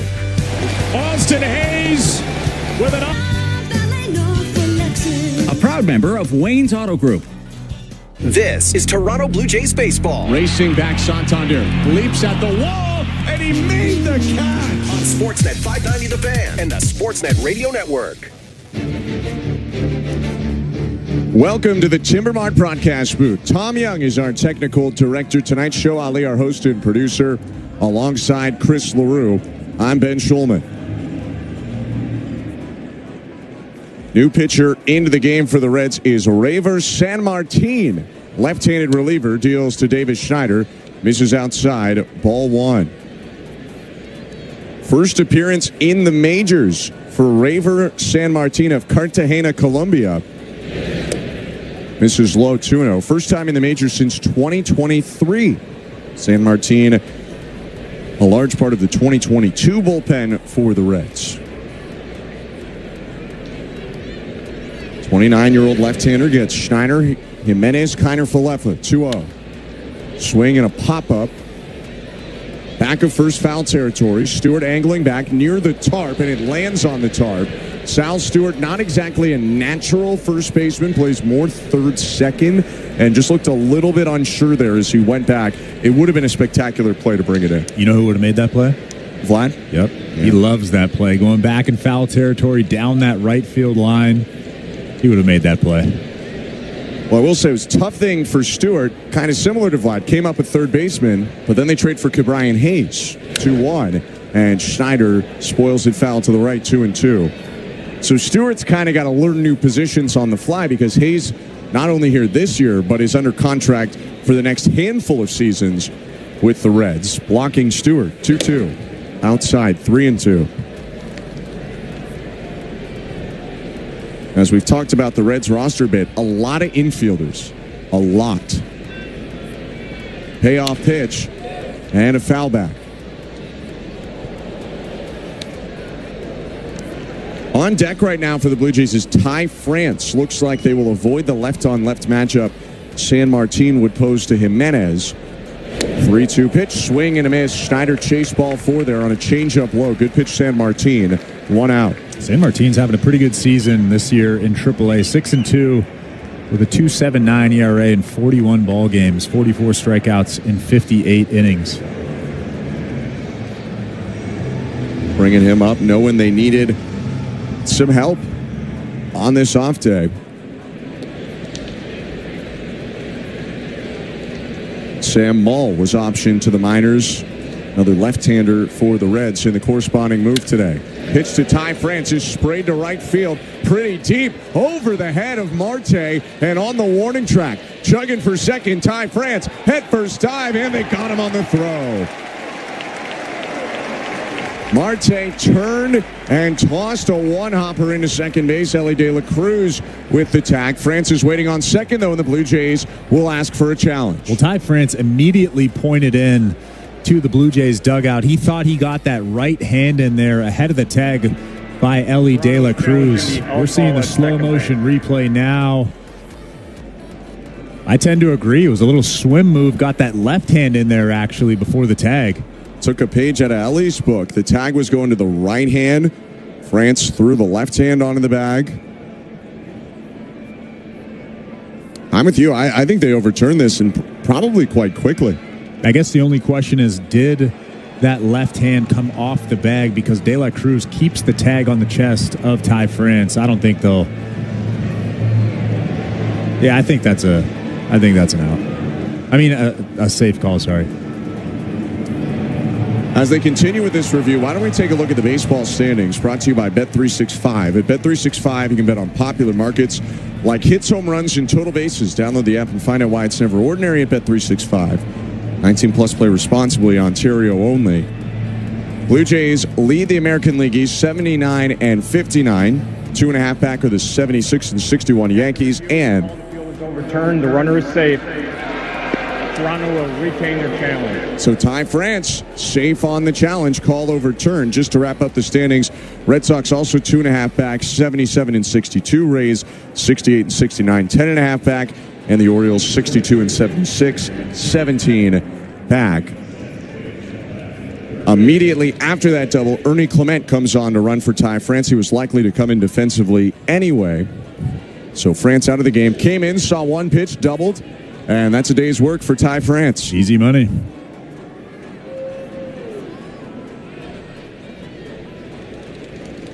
Isaiah Kiner-Falefa up to the plate now on the pitch. Rounded foul, 0-1. And this is maybe some of the impact of having Isaiah Kiner-Falefa. John Schneider talked about being more aggressive with their bench moves. They can do a little bit more, play a little more playoff baseball now. San Martin with a look back, and the lefties 0-1. Swing and a ground ball right side. Fielded at first on a high hop by Stewart. Good play as he walks to the bag and steps on him for the out. Clement up to third, 2 down. Well, Sal Stewart was perfectly placed on the right side of that infield. He was way off the line. I thought that had a chance to get through the hole. And then I looked up, and there's Sal Stewart playing right there, perfectly placed for the easy out. But Ernie Clement moves up to third base. George Springer will try and drive him in. 3 for 4, 2 homers, 3 runs and 3 RBIs. Left on right the pitch. Outside. Even with the France Clements move, Blue Jays still have Barger, Straw, and Heineman available on the bench. 1-0. Down and away, 2-0. Wouldn't be shocked to see Straw come in for Davis Schneider, to be honest, after Schneider hit this inning. And falling behind Springer 2-0, they're going to walk him?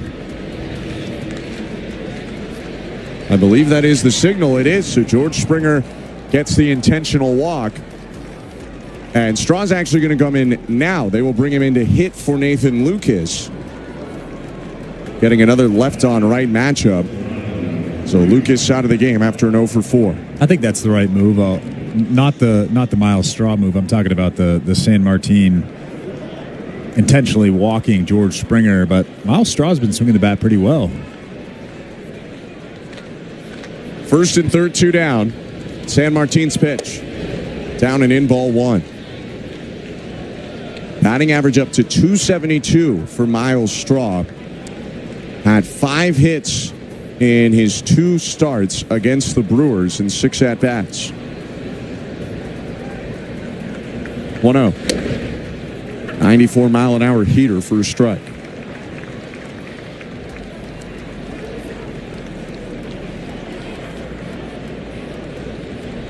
Wonder if Springer thinks about taking second here. There is a lefty on the hill in San Martin. 1-1. Inside, 2-1.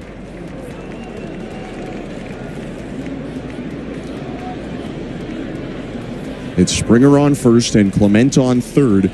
2 outs, top of the 8th, 11-8 Blue Jays. 2-1. Swing and a liner up the middle. Great field in there at second. Speared off to his left hip by McLean, who takes it to the second base bag to end the inning. A seed off the bat of Straw, but an even better play at second. And it's a scoreless inning for Raver San Martin around a hit. Take a hack at guessing which baseball player or manager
Rogers Blue Jays Baseball Partnership or the Sportsnet Radio Network.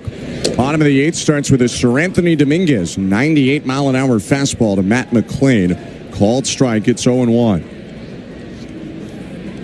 11-8 Blue Jays, a pitching change and some defensive changes as well. The 0-1. High, 1 ball, 1 strike. Everybody clap your hands. Pitching change to Dominguez brought to you by Home Hardware, the official home improvement retailer for the Toronto Blue Jays. Locally owned, genuinely Canadian. Defensive changes. Clement's now at second base, Straw in right field. 1-1 game in the dirt, or 1-1 pitch in the dirt, 2 balls, 1 strike. Jimenez lifted for Ty France hitting for him in the 8th, and Lucas straight swap for Straw. So Clement again at second, Straw in right field as the hard thrower Dominguez kicks and fires. And the pitch is hit foul, high in the air out of play, 2-2. Good fastball there, 98 miles an hour at the bottom of that strike zone. That's where you need to live if you're Seranthony Dominguez.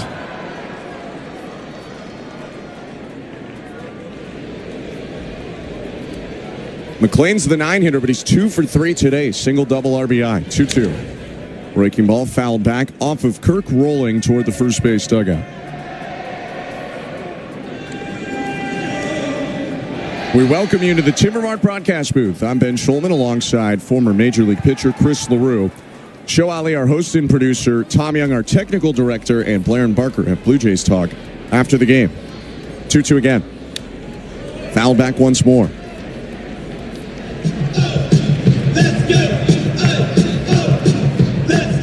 Nice little stretch as of late for Seranthony Dominguez. Hasn't allowed an earned run since the 9th of August.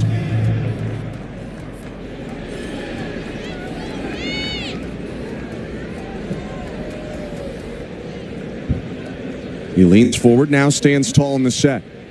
2-2. Swing and a miss. He got him. 100 at the top of the zone for Dominguez. 1 out. Yeah, but the walk totals are a little bit elevated. 9 walks and 12 2/3 innings coming into this ball game. But the Blue Jays knew that that's what they were getting when they acquired him. He's a guy that can get himself into trouble, but he's got the stuff, that high velocity heater, that split finger, that slider, that can very easily get himself out of those tough situations. His pitch now to TJ Friedl. Low ball 1. And how many times over the last several seasons was it the Blue Jays don't have enough swing and miss in their bullpen? Look, no one's perfect. If you're going to have a guy with that kind of stuff, there's probably a flaw somewhere. 1-0 pitch. Roped out to right field. Very deep. At the wall, Straw. It's gone. Home run, TJ Friedl. A solo shot. And it's 11-9 for the Blue Jays in the bottom of the 8th. That wasn't a bad pitch. That was 99 miles an hour on the inner third, maybe the black on the inside part. TJ Friedl doing a great job getting the hands through, getting the barrel to that baseball, and getting it out of here in a hurry.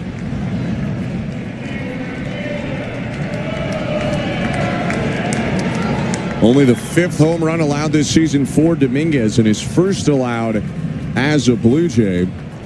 For TJ Friedl, his 11th home run of the year. Came in at 99 and went out at 96. Pitch to Noel V. Marte. Swing and a miss, strike 1. Seemed like it was hit a little bit harder than that. I know. It was one of those line drive homers. I feel like those always look like they're hit really hard, even if they're not.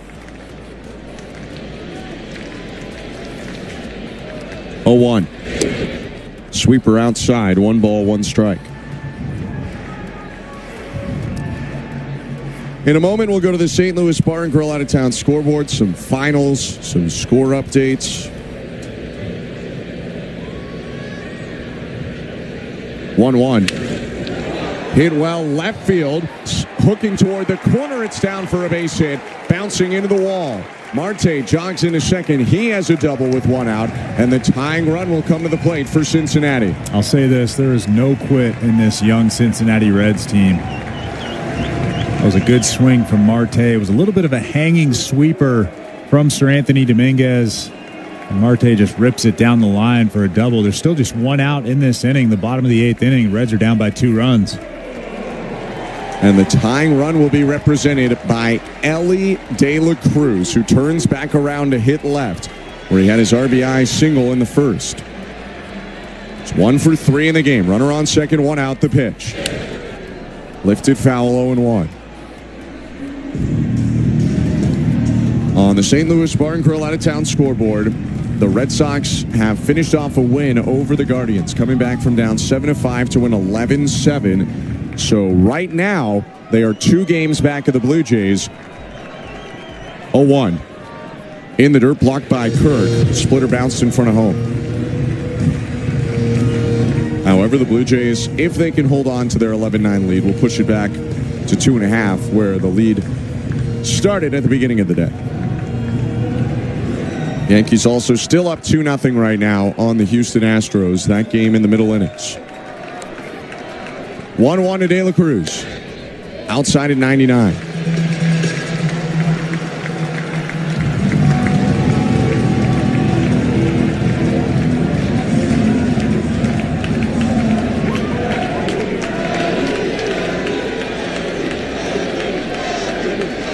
Two-one pitch. Great splitter. Bottom of the zone. Froze De La Cruz. Called strike. 2-2.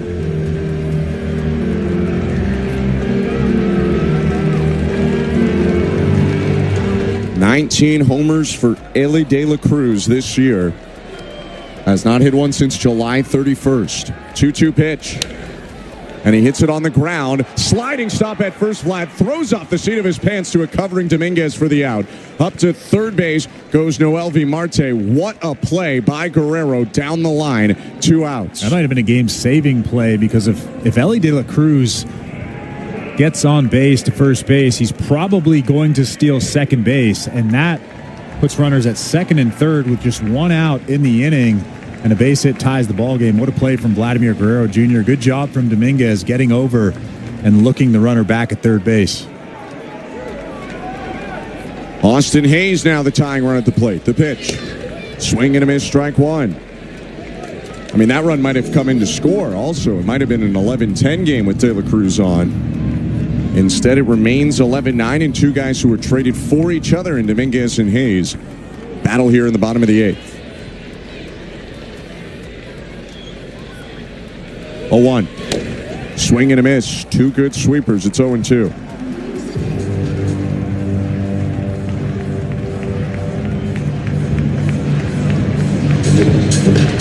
July 26th last year, it was Hayes to the Phillies, Dominguez and Christian Pache to the Orioles.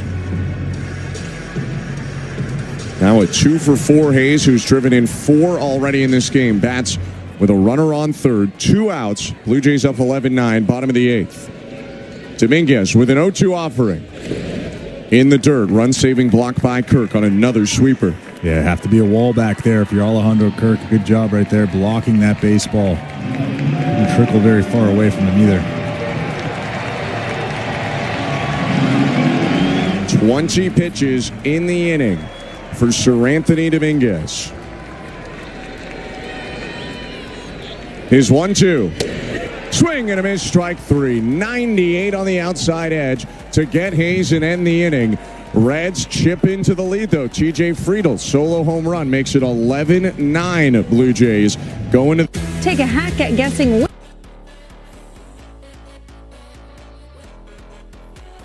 I've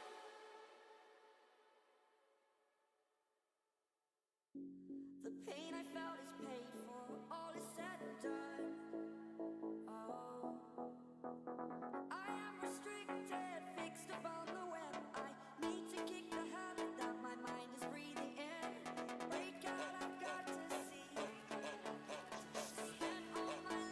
holding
0-1 to Vladimir Guerrero Jr. Called to strike it. It's 0-2 with the Blue Jays up 11-9 in the top of the 9th inning.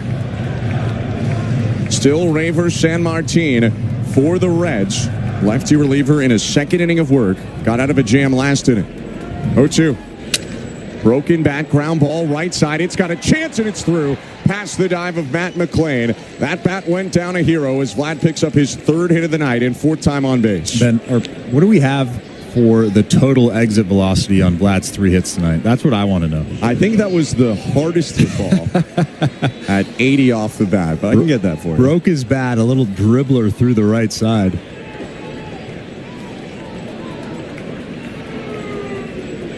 He'll take that, though. 3 hits for him. Oh, yeah. Yeah, that last one just under 80 off the bat. Pitch to Bo Bichette, hit foul, 0-1.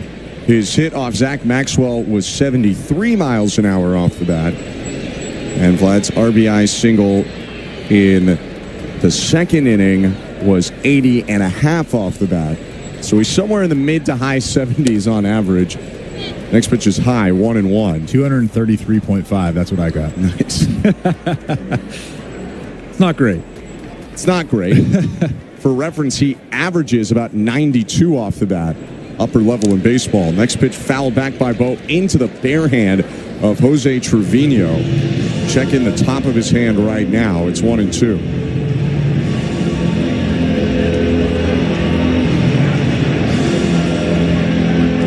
In this game, you can never score too many or add to your lead too much. Blue Jays up 11-9. They once led 8-1, but they have led continuously since the top of the 1st. I'll look to first, the 1-2. Way outside to the backstop, and Guerrero can jog up to second. That one was nowhere close to Jose Trevino, and it had arm side run from the lefty, so it just ran away from the catcher. That's actually an important extra base for the Toronto Blue Jays, especially with Bo Bichette at the plate right now. And I think some of that clock was winding down. Trevino was squeezing his glove, asking for the baseball. San Martin might have rushed it. But you don't have to. You just have to start your motion. Your motion doesn't have to be quick. 2-2. Swing and a miss, strike 3. That's a big bounce back strikeout after the wild pitch. Vlad stays at second base on a back foot slider. He gets Bichette, 1 out. That's a nasty slider, especially getting Bo Bichette to swing like that, the way he's swinging the bat.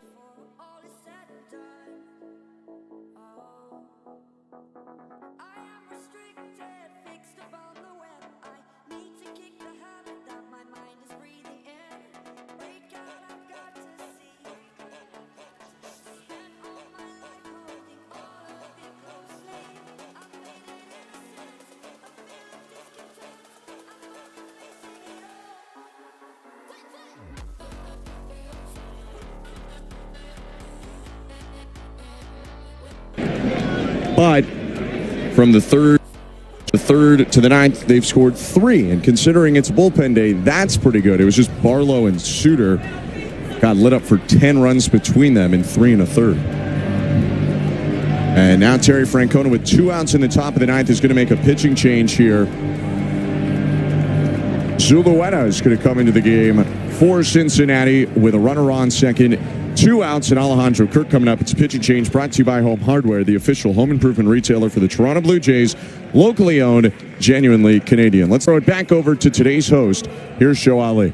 Thanks, guys. Let's continue checking on the St. Louis Bar and Grill out-of-town scoreboard. A back-and-forth game in Minneapolis at Target Field. The White Sox now leading 7-3 over the Twins. Brooks Baldwin, Andrew Benintendi, Kyle Teal, Lenin Sosa, all putting some charges into one. Teal with a solo home run, Sosa as well. It's Teal's 5th of the year, Sosa's 19th of the year. The Seattle Mariners currently trailing the Tampa Bay Rays 4-3 in Florida at Steinbrenner Field. Junior Caminero hitting his 40th home run of the season, a solo shot off of Brian Wu in the bottom of the 6th inning, although the Mariners do have runners on second and third with 1 out in the top of the 7th, so we'll monitor that one. The Yankees still leading the Astros 2-0 right now. Top of the 5th inning, there's 1 out and the bases are loaded for the Yankees. Aaron Judge loading the bases with a single just now, so we'll see if Framber Valdez can get out of that one. But again, top of the 5th inning, 2-0 Yankees with the bases loaded. Other scores going on right now.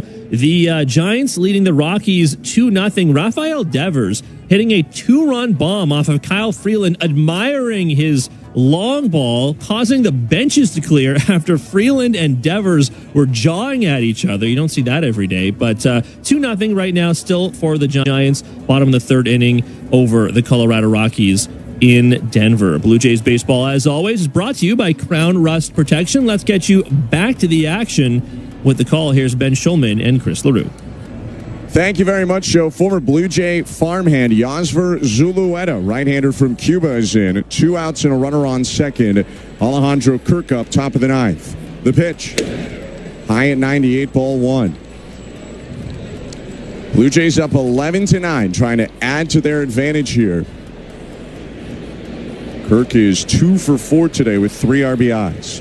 1-0. Called strike, 97 over the middle of the plate. Blue Jays saw Zulueta briefly yesterday through 7 pitches. Ended up with the win as he finished off the top of the ninth before the Reds came back in the bottom half. 1-1. Outside, 2-1. There's a lot of heat in that Reds bullpen. 3 guys have already averaged 98, 99 with that fastball. Zulueta averages about 97, 98 and a half with that fastball. I mean, good young arms. 2-1. Foul back. Kirk lost his bottom hand off the bat on the swing. 2-2.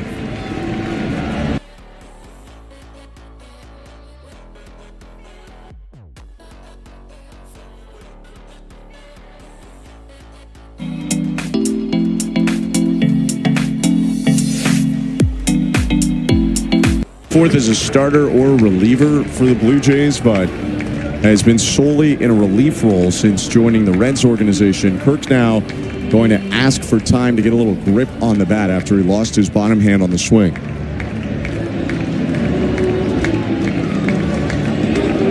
He's another guy that's struggled with command. If you look back to 2023 when he was with Buffalo with the Blue Jays, he walked 45 guys in just 64 innings. That's a lot of walks.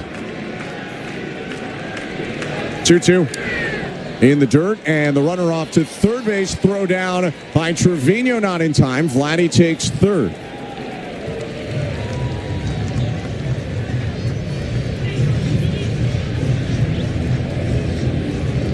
Guerrero got a walking lead and took off on what was somewhat of a risky steal there, but he moves up 90 feet on a stolen base. For Vladdy, it's his 6th of the year. He's on third now with 2 outs and a full count to the hitter, Kirk. Well, I think he just realized that Zulueta wasn't paying any attention to him. Payoff pitch. High, ball 4. Kirk checks his swing, appeal down to first, and he did not go.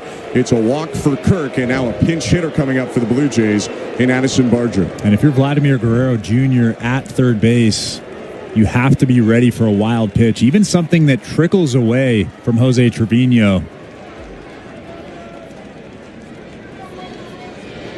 And really, that's the main advantage you get in going to third. Probably scoring on a single, regardless from second. But you might be able to change the way Zulueta.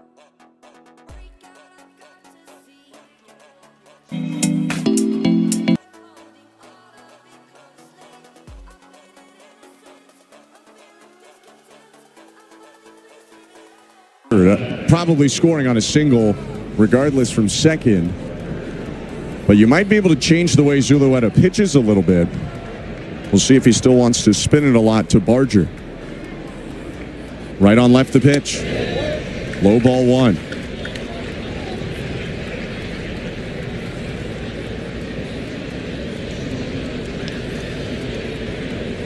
Kirk on first, Vladdy on third, 11-9 Blue Jays. And the pitch.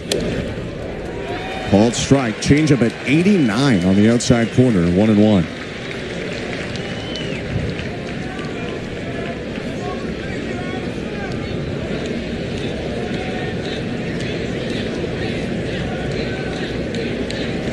The kick and the pitch. Hit away, foul. Back behind the plate, a little bit off to the third base side. 1-2 as Barger steps out and adjusts his royal blue batting gloves. That's an important run standing out at third base, especially in this ballpark. No lead is big enough. Guerrero leads off in foul territory, can get some space off third. Hayes, the third baseman, is deep and off the line. Big lead now, Vladdy. In the eye line is Zulueta. 1-2. And it's picked in the dirt by Trevino, reaching across near Barger's back ankle to save a run.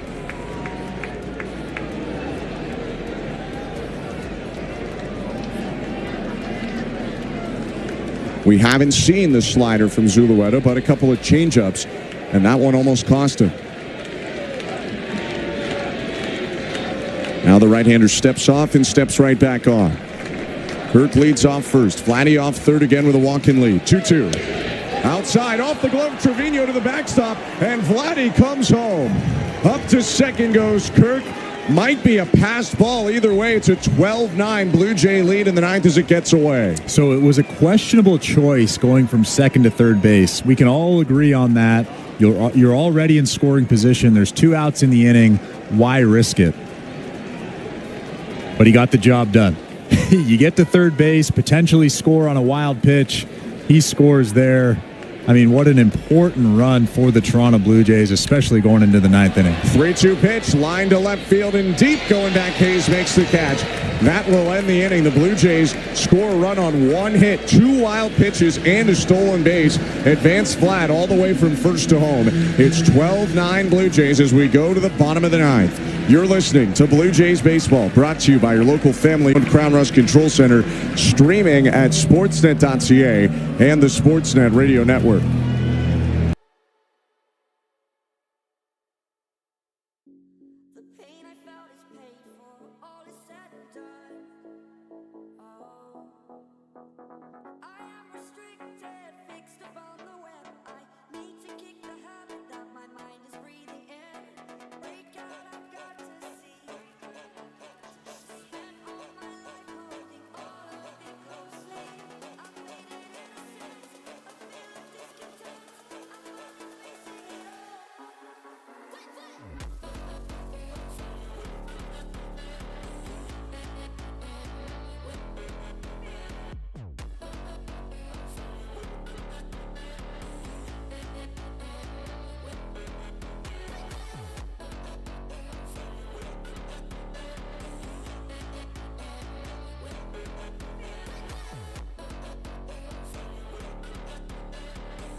Jeff will throw out the numbers to call after the final out. You can text them as well. 590-590, name and location. The People's Text line always open. Standard data and messaging rates may apply. Blue Jays Baseball, as always, brought to you by Crown Rust Protection. It's the bottom of the ninth inning in Cincy with the call on the Sportsnet Radio Network. Here's Ben Schulman and Chris LaRue. Thank you very much. It's a pitching change for the Blue Jays, brought to you by Home Hardware, the official home improvement retailer for the Toronto Blue Jays. Locally owned, genuinely Canadian. Jeff Hoffman is in, looking for a save. Blue Jays up 12-9 with Gavin Lux, Sal Stewart, and Cabrian Hayes set to hit for Cincinnati. Right on left, the pitch to Lux. And it's bounced towards second, stumbling out of the box. It's fielded by Jimenez, and Clement at second now. He'll throw out Lux. 1 out. Such an important out for Jeff Hoffman. 1 pitch, 1 out. Now he can kind of relax a little bit, pound that strike zone even more. Defensive change behind Hoffman after Barger came in to hit for Schneider. Barger goes into right field. Straw will bump from right to left to cover the spot vacated by Schneider. Pitch to Sal Stewart. Outside, ball 1. Hoffman, a former Cincinnati Red, after lots of ups and downs early in his career in Colorado, kind of found major league form with the Reds in the early 2020s. This is high with a slider, falls behind Stewart, 2-0. Swingman for Cincy in 2021, and then full-time reliever for them in 2022 for breaking out in Philly. 2-0. 96-mile-an-hour heater for a strike, 2-1.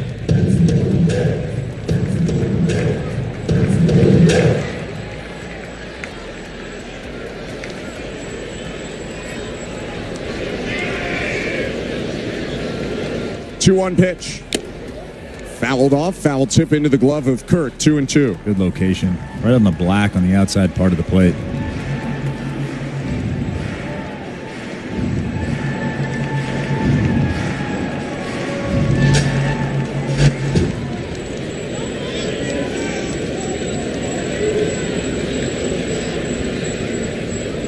Two-two pitch. Hit on the ground and diving stop at third by IKF. Bobbled on the transfer. I don't think he has a play anyway. It'll be an infield hit for Sal Stewart with one out. And that's why that run in the top half of the ninth inning is so important, especially in this ballpark. Up by 3 now with a runner at first base. You can still attack. You can still pound that strike zone and not worry about giving up a home run.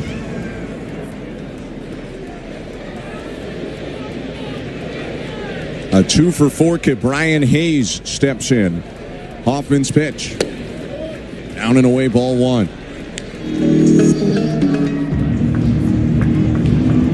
They did rule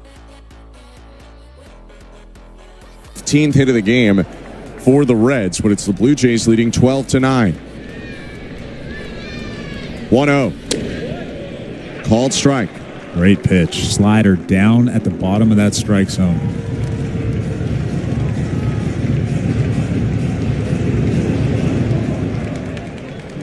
The Red Sox won today. The Yankees with a big lead, so this game even that much more important for the Blue Jays. 1-1 pitch. Slider called strike again. Started at the hip of the right-handed hitter Hayes and broke over the plate. 1-2.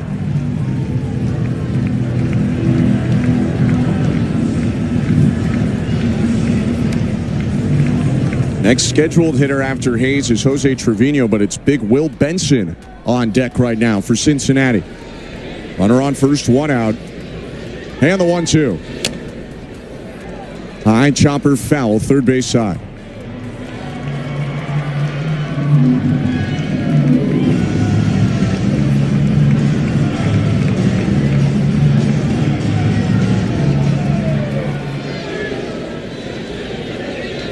A look over his left shoulder at first.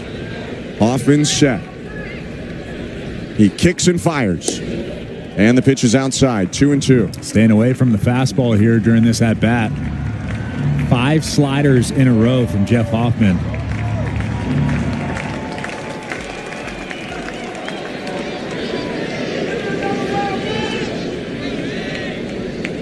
Two. Low with a splitter, ball 3, still hasn't shown him the heater.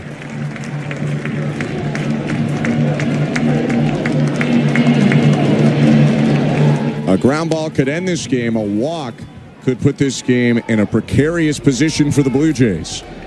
Runner on first, 1 out. And the 3-2 pitch. Fastball, caught him looking. 97 on the outside edge. What a pitch. 2 down. How about that? 6 pitches in a row, staying away from the fastball, and then he just dots that fastball at 97 on the outside part. Alejandro Kirk holding that pitch there, framing it perfectly. What a great pitch from Jeff Hoffman. Sinker that started outside and just broke back over the edge of the plate. And now with a new hitter into the game and Will Benson, Pete Walker jogs out to the hill to talk to the Blue Jay closer. Yeah, that's a good mound visit here. You just go over the scouting report, remind Jeff Hoffman that you're up by 3 runs. This guy cannot tie this ball game. So again, you want to pound the strike zone. You want to throw strikes and end this ball game. But Jeff Hoffman's looked pretty solid so far. The stuff is a little bit better. The command is a little bit better. And most importantly, in my opinion, the confidence is a little bit better out there from Hoffman. There are a lot of questions. And if they had put someone else in this spot, I don't think we would have been shocked right now, but they're sticking with him here in a 3-run game. Hoffman 1 out away. Runner on first, 2 down, bottom of the 9th.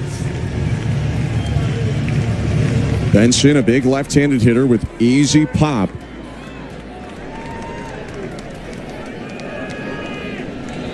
Hoffman offers to him. And the pitch fouled into the lap of Alejandro Kirk, 0-1. He's really locating his off-speed pitch as well tonight. That was a split finger down and away at the bottom corner of that strike zone, perfectly placed. No hold on the runner on first, Stewart. 0-1. Outside. Wouldn't be shocked if in a pitch or two, Stewart takes off for second on defensive indifference just to avoid a force out at second.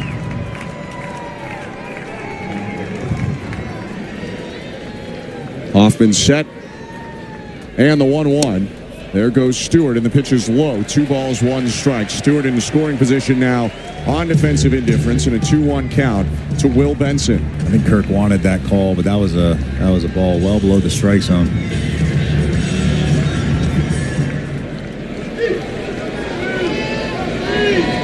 Blue Jays one sled 8-1. They're now up 12-9. 2-1 pitch. Swing and a miss. Got him to chase a splitter below the zone. Benson was thinking fastball in the 2-2 count, or in the 2-1 count. Now it's 2-2 as Benson asks for time.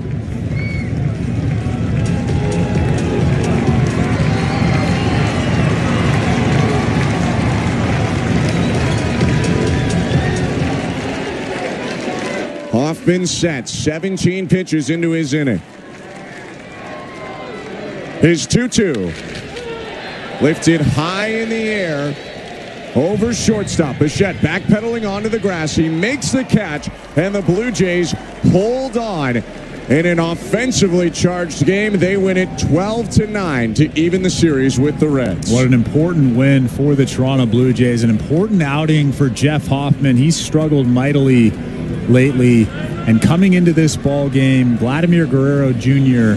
scored that run in the top of the 9th inning, giving Jeff Hoffman a little bit of a cushion, a 3-run lead. And you could tell that the confidence was a little bit different tonight.